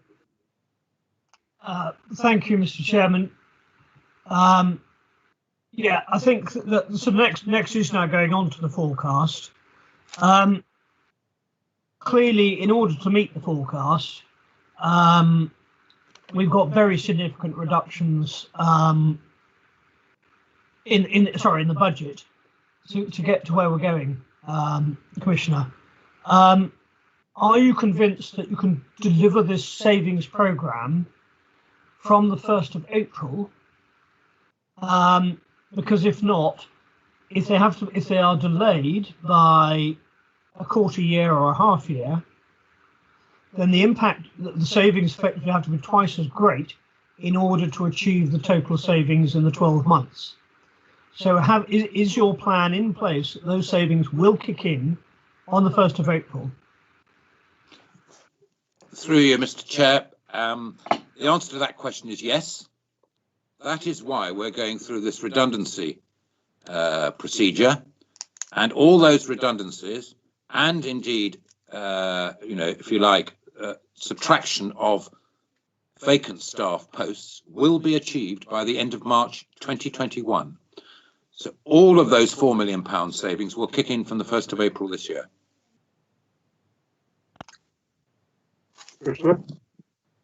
You're on mute, Chris. apologise. In terms of the staff savings, what provisions have you got in place to ensure the service behind those will continue to be delivered to the council taxpayers or precept payers? Okay. Most of those redundancies are what we call police staff investigators, who were instigated, if you like, in the first period of austerity back in 2010 by the previous chief constables and the police authority, as there was a national shortage of detectives, and those, I hope those ex-cops on the panel will bear me out on this. There was a national shortage, so forces like Warwickshire, not all forces, but some forces like Warwickshire, created what was called a police staff investigator. Many of them already retired on pensions, but if you like, a sort of second career back into the force. Now, some of those were on permanent contracts or permanent employment. Some were fixed-term contracts. There was an array of different types of bases on which they were serving. But the chief constable has convinced me that those police staff investigators do not have the power to arrest, do not have the power to take to custody, and if you like, have a hands-on immediate response with an offender. So I'm quite convinced that the service to the public, with the new detectives coming into that part of the force, will provide a better service to Warwickshire Police. Incidentally, those police staff investigators, I'm told, we're about a quarter of the number of investigators we have. So it isn't sort of decimating the whole operation, but they will be replaced with some of our new officers coming through, having served their probationary period, if you like, in the patrol and response. Those who wish to specialise in detectives will be going into that particular part of the force. And of course, I think I've reported to the panel before, we've had the detective degree in cohorts now coming in, who are now coming in specifically to do the detective's job. So, of course, I think it's fair to say there will be a period of uncertainty and challenge whilst there is this changeover period. But the chief constable has assured me that that period will be kept to a minimum. Training is already going on now to make that happen on the 1st of April. And there should be, as smooth as possible, a transition to the new structure. Thank you. Chris, do you have any follow-up questions? Mr. Chairman, I think that's fine for the moment. Okay, thank you very much indeed. Members, just to refresh the running order for the questions, we have Derek Paul, followed by Andy Davis, followed by Ian Davison. Councillor Derek Paul. Thank you, Chairman. It's already been mentioned, Philip, but perhaps Sarah could answer this question better than yourself, but I'll give you the question. The improvement in the ICT infrastructure and the control centre, are these costs to be met from the 10.5 million settlement following the split from West Mercia? Well, can I give a general response to Councillor Poole, and then Sarah can give some more detail? Yeah, the settlement from West Mercia was net 10.5 million. We think will cover the bulk of the revenue costs of transition and transformation. So we think that will fund, nearly all the increased costs of setting up a standalone service, albeit it's only a one-off payment, but a lot of the setting up standalone costs are one-offs. The question about IT is, I'll just reiterate that if we had stayed in the alliance, we would have been responsible for the rebuild of a new infrastructure for the alliance, which had been costed at 40 million. So roughly that would have cost us 13 or 40 million on the basis that we paid 31% of all the alliance costs. So I think the challenges of IT are not here just because we're standalone. They were there anyway. And anyone in the force will tell you we don't have the best and the most stable IT system at the moment. And I think that the fact that we can now rebuild a bespoke system in Warwickshire at less than we would have paid if we'd been in the alliance is definitely a benefit to our taxpayers. So I'll hand over to Sarah there. Thank Thank you, Philip. I think actually you've probably covered most of what I would have wanted to say. I haven't got anything else to add unless there's anything further that you require. Okay, fine. Got a second question, Chairman? Yes, please. Okay. Philip, nobody more than I appreciate your support in the grant system, especially to the CSPs across the county. Without your support, financial support to the CSPs across the county, they wouldn't survive and wouldn't be able to do their job under the Crime and Disorder Act, which you know about. However, I was amazed at the amount of grant that you give out of £1.7 million, which includes the grants to the CSPs, and how your department is trying to, how can I put this, survive the medium-term financial plan for the coming years. Have you thought about having a reduction in your grant system to help you over the next few years and to help you alleviate the problem over the next few years? Right. The answer to that question is yes. We are making reductions in grants to beneficiary organisations of about 100,000. Sarah will correct me if I'm wrong. And that will include reductions in grants to CSPs. Not something I want to do, not something I got elected to do. But we are encouraging CSPs to look really carefully, make sure they get submissions in on time. We've given them an extended period to get their submissions in for grants. We're also encouraging CSPs, if they've got specific grants, and in your case, Derek, an example might be the street pastors in Rugby, encourage them to put in for the general grant application, which will then enable you in Rugby particularly to be able to target the resources we do give you to more, to other causes, worthy causes in Rugby. But the answer is yes, I'm afraid. Community safety partnerships are going to be sharing some of this pain as well. Thank you. Thank you, Derek. Do you have any follow-up questions? I've got no follow-up questions, Chairman. Thank you very much. Okay, thank you. I can see that Neil Tipton has his hand raised. Neil? Oh, I just thought it might be worth mentioning that one of the pieces of feedback we had from the budget consultation was around the amount of grant giving that we were setting, and I think the clear direction from the public on that was, yes, they thought the grants were worthwhile, but if there had to be a prioritisation, it should be towards services that protect the vulnerable, with some of that money then being put towards frontline policing instead. So it's sort of in line with what we had in terms of feedback from the public on grants.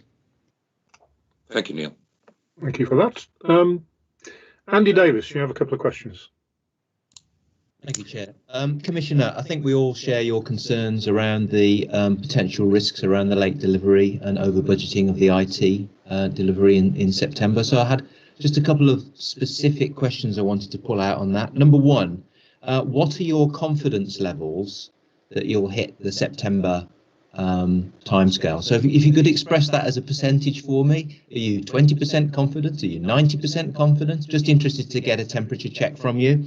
And then secondly, what's the financial impact if that doesn't land in September?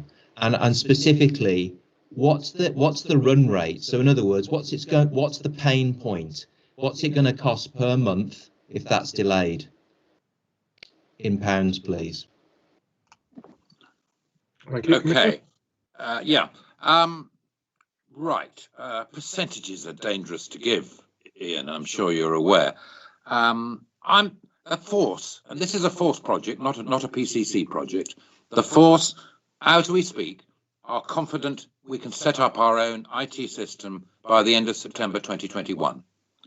Now, I've never asked them to put that in percentage terms, but they are confident that that can be achieved. However, I ran a business for 40 years, put in a number of IT systems, and any of you else who have ever done it will understand that these are complicated, snags keep appearing, and there is the danger there could be some overrun. All I would say to that is there is overrun, I have said to the force it will be within the existing budget.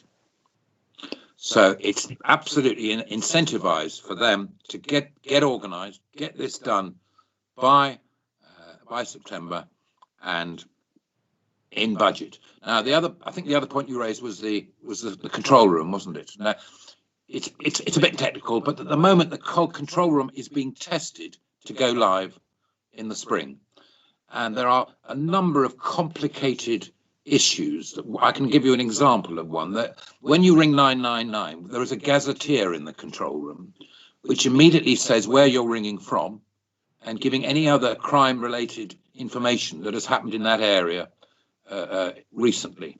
Now to integrate that system through Virgin Media into our control room and storm systems is proving very complicated. And that's the sort of thing that could lead to extra cost. But I always say to the chief, this budget, and I said this last year, this budget gives you a parameter, financial parameters within which to work. But of course, life doesn't have the habit of being black and white, and things come up behind you to surprise you, normally with a financial cost. So I think I'm very confident that the control room will be opening this spring. We're in the testing phase. The staff are all ready to go.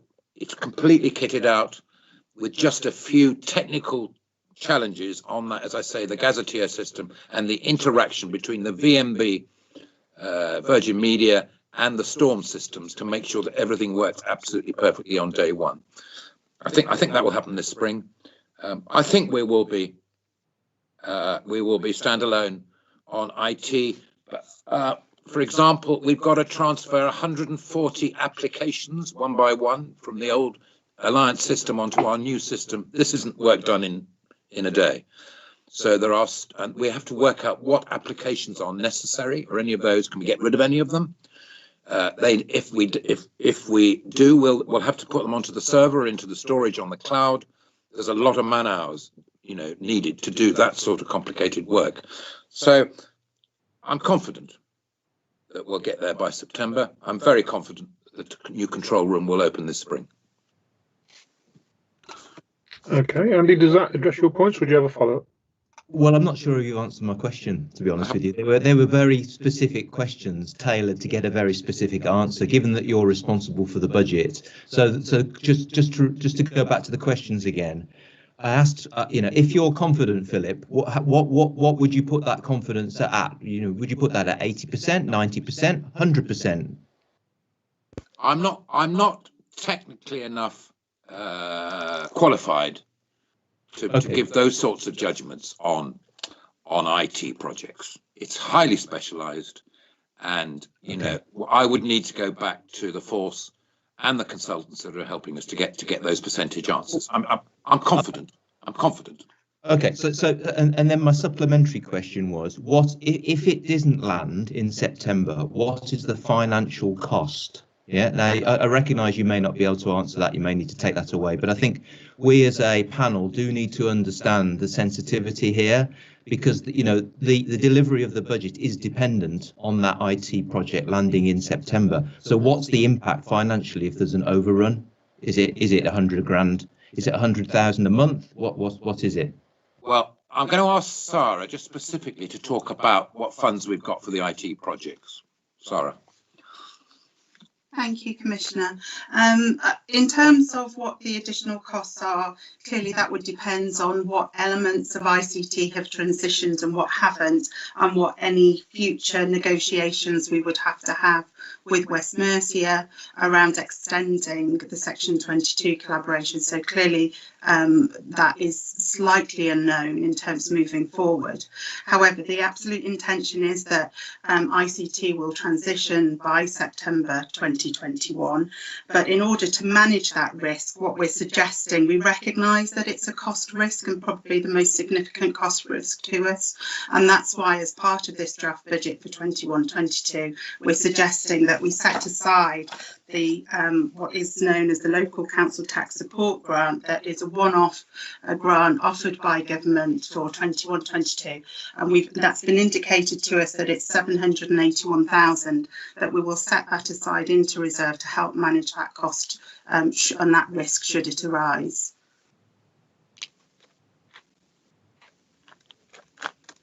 Okay. Thank you, Chair. Thank you, Sarah. Okay, thank you very much indeed. Thank you.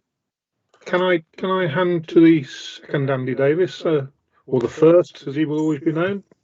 Andy? First or second, whatever. Thank you, Chair.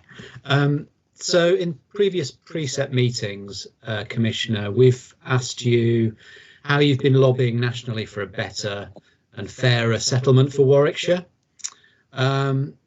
And you say you've been doing this, so can you give us an outline of the specific benefits that have come out of this lobbying, just to demonstrate how the impact of the precept increase would be reduced on council taxpayers in Warwickshire? Thank you, Andy. So, right, the funding formula is what you're talking about. All forces think they are being disadvantaged by the funding formula.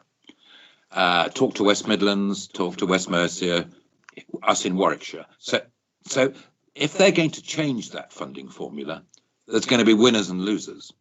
And this is a political minefield for the Home Office. So I think one needs to understand that before having discussions with ministers about a change in the funding formula. And it needs to be changed.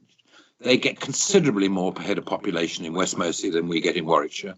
And we suffer from the same sorts of disadvantages as other rural forces our sorts of size. So Wiltshire, Suffolk, Bedfordshire, Lincolnshire, four that spring to mind, who have exactly the same line of argument that we do, that the rural county areas are getting less per head to deal with their policing problems than the bigger urban areas. That goes back, and I hope this is not a party political point, that goes back to the funding formula which was set by the Tony Blair government many years ago. All governments since have recognised that it is unfair. Plainly, it is highly controversial. There'll be winners and losers. All members of Parliament would go native, and certainly when there wasn't if you like, a majority government during the Theresa May years, it would have been impossible. I think it's something that the current Home Secretary and Policing Minister are looking at. I don't think it's particularly high on their radar at the moment, but I never cease from reminding them that we suffer here in Warwickshire from that funding formula. I've had one-to-ones with the Home Secretary, with the Policing Minister. I have weekly meetings with other PCCs with the Policing Minister. We've had visits from ministers to Warwickshire, and I can assure you I've never stopped and will never stop until we get a fairer funding settlement. But you do need to understand that those big forces like West Yorkshire, the Metropolitan Police, West Midlands, Greater Manchester, they believe they're being disadvantaged as well. And at the end of the day, somebody has got to put their neck on the block and say what they think would be fair to everybody. And it is difficult. But that shouldn't stop us, I think, from pushing for what we're doing. So I'm accused by some of not doing enough about this. I don't know what more I can do. I've written letters. I've had one-to-one meetings. I've been on conference calls. I've been on Zoom meetings. We meet every week. This is raised pretty well all the time. And we need, all of us, and I talk to our own MPs about this as well, our 6 Warwickshire MPs. And this is a national matter. It's not for us to decide what we want. It's a national matter. And all of our MPs, they are also asking questions in the House, written and oral. They fully understand that Warwickshire, we believe, is at a disadvantage. And they will do everything they can to engage with ministers to push this forward, as an urgent item, if you like, rather than being stuck in the long grass for a number of years, which it has been. So am I optimistic we'll get an early settlement? If I answer Andy Davis's question, it's probably less than 50%, but I am hopeful that eventually we will get a fairer funding settlement for Warwickshire. Obviously, I think we're one of the fastest growing in council tax-based forces in the country. There's a lot of development going on. That will bring us more money, but the funding formula is so important because that the council tax is only half our income. The other half is from the central government. Interestingly, that funding formula affects us when there are grants available. So, for example, our grant from the Ministry of Justice is also based on that funding formula.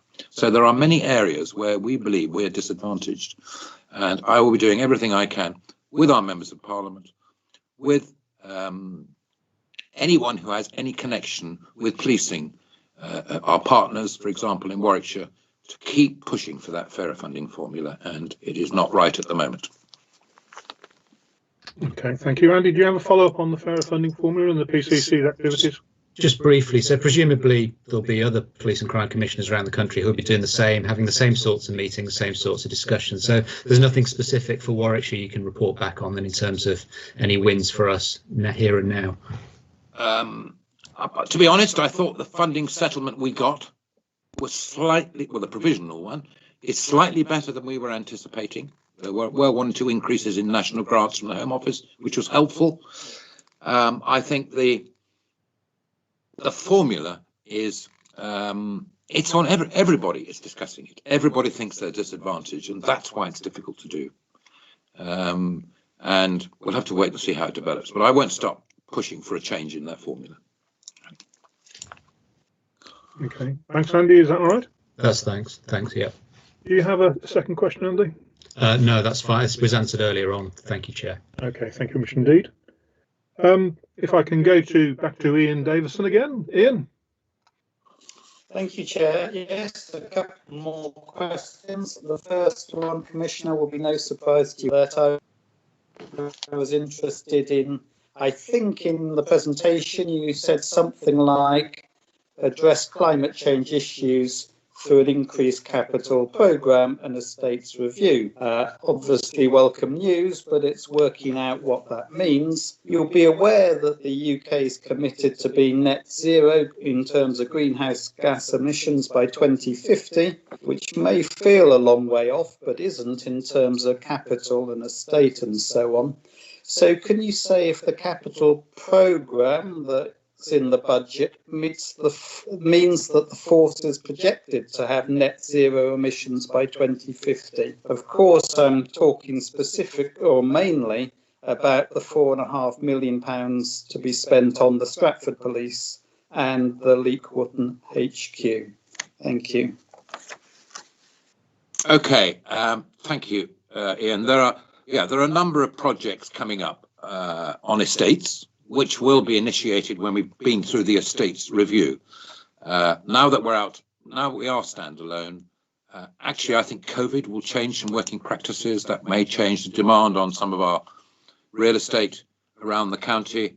I think I'm lucky as a PCC. I think most of the inefficient buildings and those buildings that were got to be careful what I say because I know there's a councillor from Coleshill in the room. That the difficult decisions on the closures of police stations and police property were all made before I came into this job, and I don't anticipate any further disposals of police properties in the medium term, put it like that. So I think if we're going to spend money on the estates we've got, and we do need to upgrade buildings, a lot of them are 1960s and just need some improvements and upgrade. I think there's a big opportunity there, Ian, to look at insulation, to look at how these buildings are heated, and to look at LED lighting and all those sorts of things, which I think incrementally would help get us towards the target in 2050. Plainly, a big area for improvement is our fleet. I have asked specific questions that we're going through a new procurement process on fleet at the moment. I've asked them to look at electric vehicles.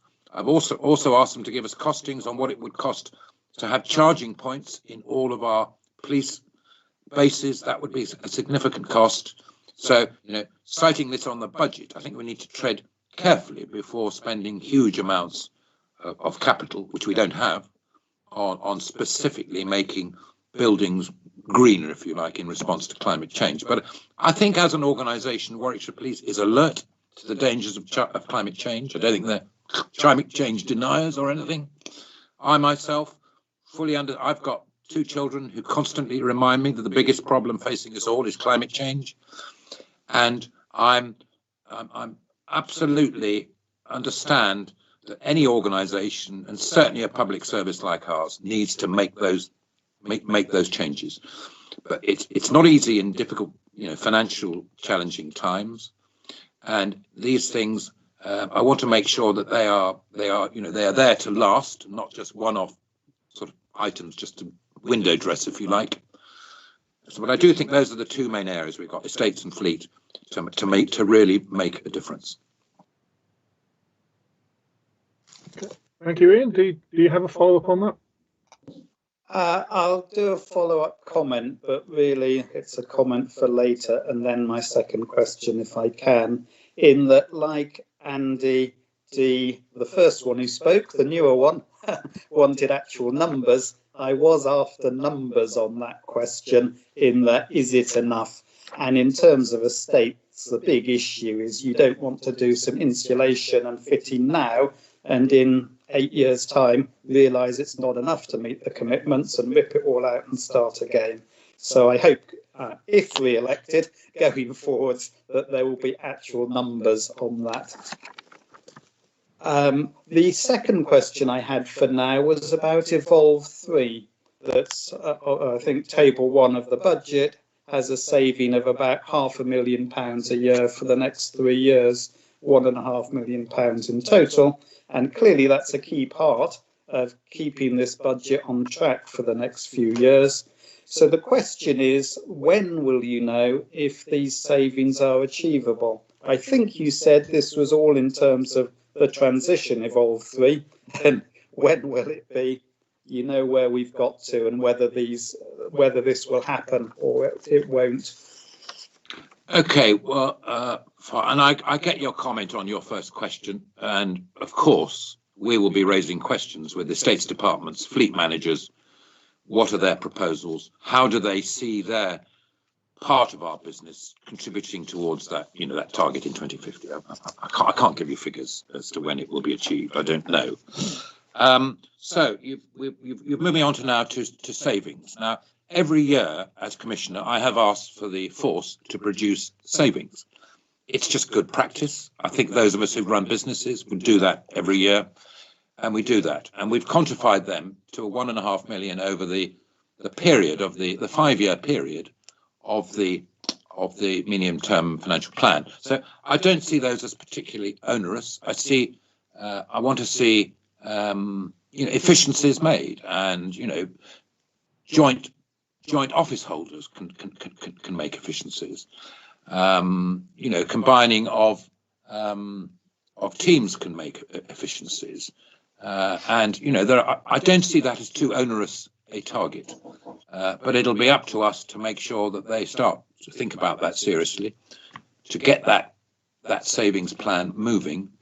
And as the funder, but not the operator, there's little else I can do than to keep persuading them to keep monitoring budgets, make savings where you can, don't spend money unnecessarily.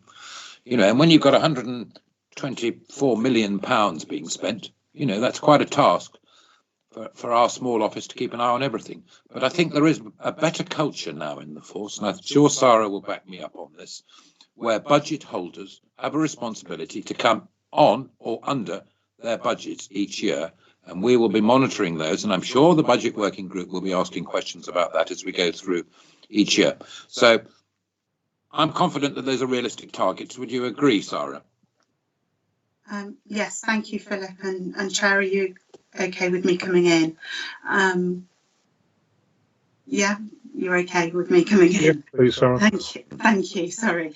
I just wanted to add, in terms of the comments, that as part of the provisional settlements, part of the expectation by government of PCCs and police forces is to build on the progress made on improving efficiency and productivity, and I think that very much is the brief to Evolve 3 in terms of how that can be delivered and delivering those efficiency savings over the medium term, and that's something obviously that will be reported back to us through the regular holding to account meetings and the sort of finance governance meetings that we have. So I just wanted to add that, really. Okay, thank you. Ian, any follow-up, or are you happy? Yes, obviously the intent is there, which is fantastic. The question I think I asked was about timings, when you would know. So this is a bit like Chris's question about, I don't really want to put times in your head, but would you know by the summer whether this coming year's savings of £500,000 is on track or not? Because there need to be plans to get this to work. When will it be flagged, whether it's it should work, or no, it won't? Well, I'm not trying to be deliberately obstructive, but it is dangerous for someone in my position to make promises that I can't substantiate can take place. But what I can assure you is that we are, firstly, on your first point, we're making every effort to understand how we contribute towards that savings target. And on your second question, we will be holding the force to account on realising those savings across the medium-term financial plan.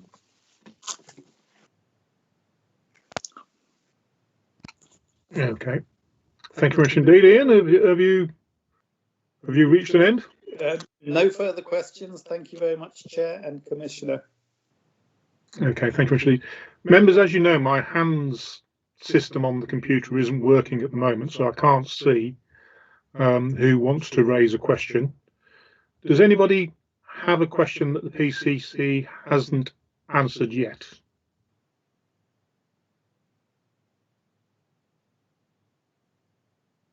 I can see Jenny fragilely, Mr. Chairman. Thank you. Jenny, you have a question? Could I just ask, actually, it's going back somewhat in what you were saying, to the change in arrangements for dealing with domestic abuse and the consequent child abuse that actually comes from that. Quite like to have an assurance that the change is not going to undermine the service with getting rid of backroom officers and actually putting responsibility onto uniformed frontline officers. I just think there are some dangers there in supplying the kind of support that's needed for people who actually do find themselves in this situation. And if that is what you're going to do, how is the training going to take place to make sure there will be the proper support there for people? Yeah, good question, Jenny. This is a really sensitive subject, domestic abuse, and let's face it, it's come to the fore, hasn't it, during the periods of lockdown. And, we've done a number of things to help those organisations during the COVID crisis. We've given out emergency grants to Refuge, for example, who are, the county-wide support service for principally women, but not all, with children who need to be rehoused as a result of domestic abuse. So this is a topic that you don't play around with. And I have spent the last couple of months really understanding what these new officers, what is their role going to be, in as much as they're replacing very dedicated, very knowledgeable and, good operators in the domestic abuse world, the DAROs.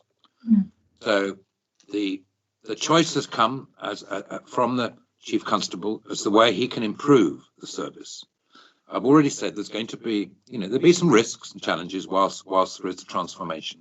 But I do believe if I put myself theoretically in the position of a victim of domestic abuse with a perpetrator living with me, I think I would rather be attended by a serving warranted police officers with full powers than with a member of staff, albeit that member of staff has provided a good service to date. So this is, one of the difficult decisions we've had to make in this budget. I think it is, the proof's in the pudding, get that. But I think there's every opportunity now that there is the actual response from the police, the first response will be improved, because it will enable that victim to be able to enable the, certainly if a crime is or is about to be committed, can be removed by one of those officers. I've heard people say that they're going to sit in offices all day. That's not true. They will be out and about in the communities. We're going to need a few more vehicles to be able to do that, but I think that's a good use of the budget. So, yeah, you're right, Jenny. It's a really important service. It's my prime thing. You'll remember in my police and crime plan that we look after victims and survivors of crime, and we have put quite a lot of other resource into dealing with domestic violence victims. We bid for the Home Office for a fund they put out for increasing the ISVAs I mentioned. We got $250,000 as a result of my office putting in a good bid and justifying that bid. That has all gone into 4 more, experts in the field of advising victims. So we've also ring-fenced on the grants coming up next year, and we're in the middle of the grant setting, giving process at the moment of putting a percentage in specifically for domestic violence victims as well. So I believe in 12 months' time we'll be able to look back and we'll be able to say that the force and those organisations that we fund are giving a better service to victims than there is at the moment. But time will tell. Can I just follow that up slightly? I mean, of course. I do have a concern that I know the uniformed branch would actually be there to enforce the law and could possibly take away the person perpetrating. But there are sensitivities around uniform officers dealing with the victim. And I just think that if it is going to go this way, those officers attending one of these, an incident, need to have sensitivity training to make sure that the sort of situation which is actually happening is thoroughly understood and no mistakes are made at that point. Yeah. And that's really what I've been pressing the force to give me reassurance on. And I am reassured by the Chief Constable that the service will be improved. I'm not an expert, nor have I ever been. I have met them, but I've never been out with the DAROs, so I don't speak from personal experience. But I do think that, it's really hard. It's a really difficult decision. And, I would just ask the question again, where else can we make savings on a budget of 124 million where 80% goes on people? I have police officers who cannot be made redundant. You cannot dismiss a police officer. So that really, I'm afraid, leaves the staff as the only way we could have made these savings. And it's hard. And I didn't join this job to do it, but I do think it's the right thing to do, especially if we are going to have more officers doing jobs than the staff are doing. Neil, you wanted to come in. Is that okay, Mr. Chairman? Yeah, but succinct, please, Neil. Well, it was just to really sort of explain that the role of the DAROs is to manage the risk of offenders. The actual long-term victim support is provided through the Commission service, through Refuge, which Philip co-commissions with the County Council. That's not changing. And indeed, the support has been increased over the last year to those services. You also have additional teams, specialist teams within the force, for example, the CAPE team, the Child Abuse, Trafficking and Exploitation team, who obviously will take some of the investigative capacity for some of these incidents. And I just wanted to sort of point out that the constables, the warranted constables that will be put in these positions, that's different to a uniformed constable. They're not necessarily going to be doing this role uniformed. They will be, appropriate to the role that they are going to be carrying out. So it's not a case that this is going to be a frontline officer who is in a uniform is diverted from one call to go and deal with this. These are specialist teams that are being set up. Thank you, Neil. Jenny, are you okay? I'm conscious of time. And yeah, thank you, Chair. Thank you, Philip. Okay. One more question, Philip, before we move into a discussion and a vote. It just comes back to the survey again. And what was notable on the answer to question 7 was the clear statement from the respondents to the survey about prioritising crime investigation and prioritising house burglary and vehicle crime. Statistically significant in terms of the notable volume of people that chose those options. Do you have any view on that feedback that you've received?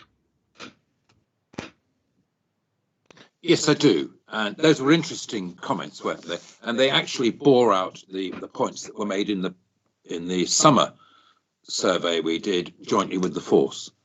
And I mean, the COVID has been a terrible thing for many families, including my own. But if there's anything, there are 3 good things that have come out of COVID. Firstly, we've had half the number of accidents or collisions on our road and half the number of fatalities on our roads. That's, a number of families who haven't lost a loved one. The second thing is that house burglary and vehicle crime has reduced by in excess of 40%. And often the most questions asked to me when I go around communities, either virtually or in person, is what are you going to do about house burglary? What are you going to do about vehicle crime? And actually, very much relevant in your part of the world, Mr. Chairman, as you know. And the third thing is that we've actually had half the number of gypsy traveller unauthorised encampments in Warwickshire during that period. So those are all benefits for the community. So there's still too many burglaries, there's still too much vehicle crime, but the two teams that I help fund, indeed council taxpayers funded, for burglary and for vehicle crime, and this includes rural crime as well, I think have made a difference. I think they've had an effect on helping to reduce crime. We've been able to apprehend more offenders. The increased number of detectives have, and you referred to that in your question, has helped that whole process. So the challenge now for the force is going forward, and hopefully we get out of this pandemic sooner rather than later, is to keep those trends going, keep those statistics down for the benefit of everybody. So it is interesting, though, that often burglary and vehicle crime come top of residents' fears the most. And I'm just going to ask Neil very briefly, if I may, Mr. Chairman, because he'll have the detail on this. Neil, please be brief. I'm conscious of time. Well, I'm not sure that I necessarily want to draw anything in from the survey on that. I suppose I just make the observation that obviously this budget protects those previous investments in those teams. So I think that's probably all I would add to that. Okay, well, clearly it's a public mandate that we shall discuss on the year going forward, together with the philosophical question about at what point do communities set priorities. Now, members, we are going to move into a vote. However, I'm at a slight disadvantage because I will not be able to see your electronic hands. Can I ask officer colleagues, either Jane or Deb, whether you can see people's hands? Yes, Chair, I can see people's hands. It's Jane. Okay, then. Thank you, Jane. Okay, then. So when we move into the vote, I will ask you to raise your electronic hand in terms of the preference that you wish to express. Now, before we do move into the vote, does anybody want to say anything in terms of general debate? There's no hands raised, Chair. Okay, then. Well, Philip, I think that it's been a challenging precept meeting this year, without doubt, and I'm sure as complicated as your budget setting meeting. I think we've managed to scrutinise what you've put forward, and I do think thanks Sarah especially for all of the extra work I know that she has put in.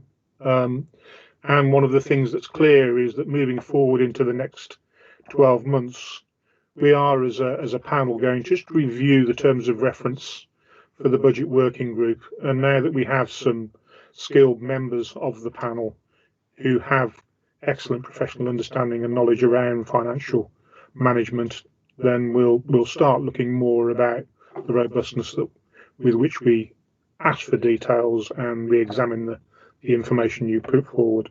I also think that the debate has been useful. It has recognised the challenge of setting a balanced budget. It's recognised that this year has been a reliance on reserves, and I'm grateful for your assurance that you will seek to move away from that in the coming year. And not least of all, it's been a challenge because of the unknowns that COVID are producing, the unknowns that the transaction or the transition from the alliance are producing. And it feels as though a forecasted budget that is accurate is maybe some way off as we still move into a new model where business settles down and we're able to accurately forecast the costs of reservice of services. And the panel has been minded when we've spoken before about the feedback that came under the Peel inspection, particularly around the understanding of the cost of assets and their best use. So, Councillor Poole, I can see you've raised your hand.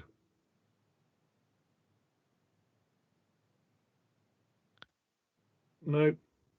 Okay, no response. So, members, there's been no debate. So, the proposal that the PCC puts before us is to raise the precept charge to a charge of £14.99 for a Band D property a year.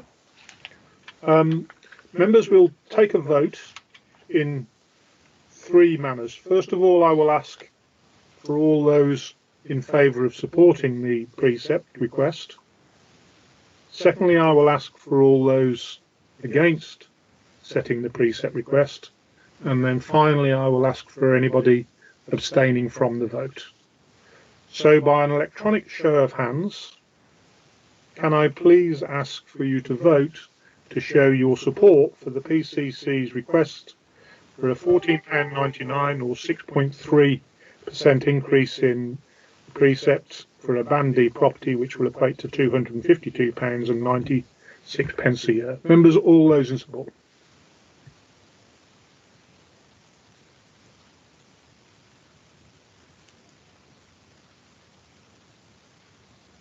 Jane, can you see that? 3, 4, 5, 6, 7. Okay, thank you. 8, 9. Okay. Members? Are you okay there, Jane? That's carried, Chair. Okay, then, so in that case, then, if it is carried by... Have all members voted, Jane? Ask if there's any votes today against. Could you put your hands down? So if everybody could put their hands down now. Jenny Fradley's still got a hand up. So is Peter Gilbert. It will not allow me to take my hand down. Okay, right. Oh, it's gone now. Okay, well, I didn't do that. That's done automatically. So maybe they just don't need me. Maybe I'm being controlled. I don't know. Right. Are there any votes against? One vote against, Chair. Maggie's got her hand up. One vote against, Chair. One vote against. Okay, thank you much indeed. And do we have anybody abstaining? One person abstaining, Chair. Okay, then thank you very much indeed. So, Jane, can you please confirm the result? 9-4, 1 against, 1 abstention. Okay, then, Commissioner, after some considerable debate and some considerable concern expressed by the panel, obviously I'm pleased to inform you that the panel have approved your precept request. Do you have any comment? Well, firstly, can I thank you as a panel for, I believe, asking the right questions. I think you've caused us to think again during this whole process. And the Budget Working Group, I think, principally spends its time holding me to account rather than the force. But you know, there are those old distinctions we've discussed in the past. But I think I'm grateful for the decision. It's a difficult one for me to make, especially in these current times with the pandemic. My own son is furloughed. There are it looks as though unemployment is on the rise. But I do think that in general terms, that the police force is a compassionate organisation that concentrates a lot of its time on those less fortunate than us, those that are vulnerable, and those that are subject to addictions or other sort of lifestyles that are alien to us. So I think it's the right decision. I think it means that Warwickshire now has the resilience to go forward. I think the reliance on reserves is something it had to stop. So I'm grateful for your support on that. And just finally, I didn't join this job really or get elected to be a tax collector or indeed to make people redundant. But, sometimes in a public office, you have to make difficult decisions. And I think we've done that. And, my political fortunes will rise or fall on the back of it. But I do believe we jointly have done the right thing. I think it will send the right message to our communities that we really think that policing is important to keep them safe, and that we want to provide the best possible service in Warwickshire that we can to all our residents. Thank you, Mr. Chairman. Thank you, Philip. Derek, I can see you have your hand up on my screen now. I have got my hand up, yes. Philip's comments about the Budget Working Party. Who do you think holds you to account, Philip? That's what our job is, not the police force. It's to hold you account. You control the budget. So I'd rather like you to retract that comment that we're not supposed to hold you to account. We are. Okay, I'll come back, Mr. Chairman. I don't run the budget. I delegate the budget to the Chief Constable, nearly all of it. So my job is to scrutinise the Chief Constable and the senior officers to how they spend that budget. The point I was making was actually that the panel have been helpful to us in that duty for me to hold the force to account, together with actually challenging me and what my office does about various things. So, Derek, I was actually supporting what you do, and I was saying thank you for what you do, rather than trying to criticise what you do. Derek? Fine. It didn't come over that way. Okay. Perhaps we'll chalk up a challenge of communicating over Teams with dodgy internet connections all over the place. Right. I think, Derek, we do recognise, though, that we will review the terms of reference for the budget working group, and particularly in terms of how we scrutinise the budget going forward as it's delivered in terms of the efficiency of the PCC's role. Peter, I understand that you want to ask a question. Yes, thank you, Mr. Chairman. Commissioner, you know me to have a view on raising taxes and taking money off the taxpayer, ratepayer, residents and so on. I do believe it's better in their pocket than anywhere else. But with that said, the point that was alluded to earlier on when I asked about the survey and what people's priorities were, and then also the chairman alluded to it a little later, is that there are priorities that the residents have, and sometimes they're not the priorities that some of the management of the police can have. And we are often told, well, it's an operational matter. But the fact is, we have metaphorically dipped our hands in a collective blood by putting the budget up, by raising taxation. And I believe, as you pointed out in your budget speech earlier, is that you need to get your increased money through revenue, through dealing with customers, as it were. Well, the ratepayer is the customer. They have no choice. They can't go anywhere else for another police force unless they move. They have no choice on whether or not they pay their rates or tax. So we must ensure that the feet are held to the fire on what it is the priorities for the community are, and ensure that proper community policing continues in Warwickshire, strengthens in Warwickshire, and that these more feet on the ground actually translate into a securer, safer community. And that ensures dealing with many issues, I know, and a plethora of problems, but community policing must never be forgotten.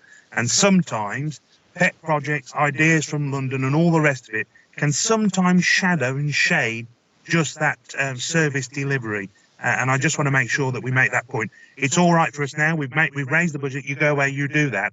But our points as councillors still need to be listened to and respected by those that we have come to our community from the police, because our community are their bosses. They police at the pleasure of the community, and the community must be listened to. I can't agree with you more, Peter. And, you know, the bulk of all the increases I've raised in council tax have gone into local policing. And that will be continue to be the case. I think that is right if council taxpayers are paying more. Some forces have abolished their safer neighbourhood teams. We're not going to do that in Warwickshire. We have 32 safer neighbourhood teams. They are the bedrock of policing in Warwickshire. They are principally those officers who engage with the public, and I suspect they are the officers our residents see most of in their parishes or in their towns. So I agree with you, Peter. We've had this conversation before, and that is one of, I believe that needs to be one of the planks of the next police and crime plan, the points you make. Okay, thank you, Commissioner. Members, I'm conscious of time. We are half an hour over. I'm going to move to the next agenda items unless anybody has got any other issue that they want to raise about the budget precept setting process that we haven't talked about already. No? Okay then, thank you. Members, agenda item number 3 is the work programme. Can I please ask that we just note it and move on? Thank you very much indeed. Agenda item number 4 is the date of the next meeting. We are in the election year, so please note that our next meeting has been brought forward from the 1st of April to the 18th of March at 2 p.m. That's the 18th of March at 2 p.m. to accommodate HERDA and the pre-election period for the elections that are still scheduled to be going ahead in May. Members, any questions on agenda item number 4? Date of the next meeting? No. Agenda item number 5 is any other urgent items. Members, does anybody have any other urgent items? No. Thank you very much indeed. No. And agenda item number 6 is reports containing confidential or exact information. I understand that we don't have any such reports. Can you please confirm that's the case, Deb? That's correct, Chair. Thank you. Finally, agenda item number 7 is complaints, and I don't have any note to say that we have any complaints to discuss. Is that correct, Deb? That's correct, Chair. Thank you very much indeed. Members, it brings us to the close of the meeting today. Can I thank you for the time and effort that you've put in to this meeting, and also for all of the time and effort that has gone in over the last week or so. It's always a challenging period, and I thank you for the robustness and the intelligence that you brought to this year's considerations. It's going to be an interesting year going forward, without any doubt, and now more than ever, it's clear that as a panel, we have a clear public duty to hold the Commissioner to account and make sure that every last penny that is raised through precept is spent effectively in what is going to be a challenging year for Warwickshire Police. Members, thank you very much indeed. I call this meeting to an end, and we'll see you on the 18th of March. Thank you. Thank you, Mr. Chairman.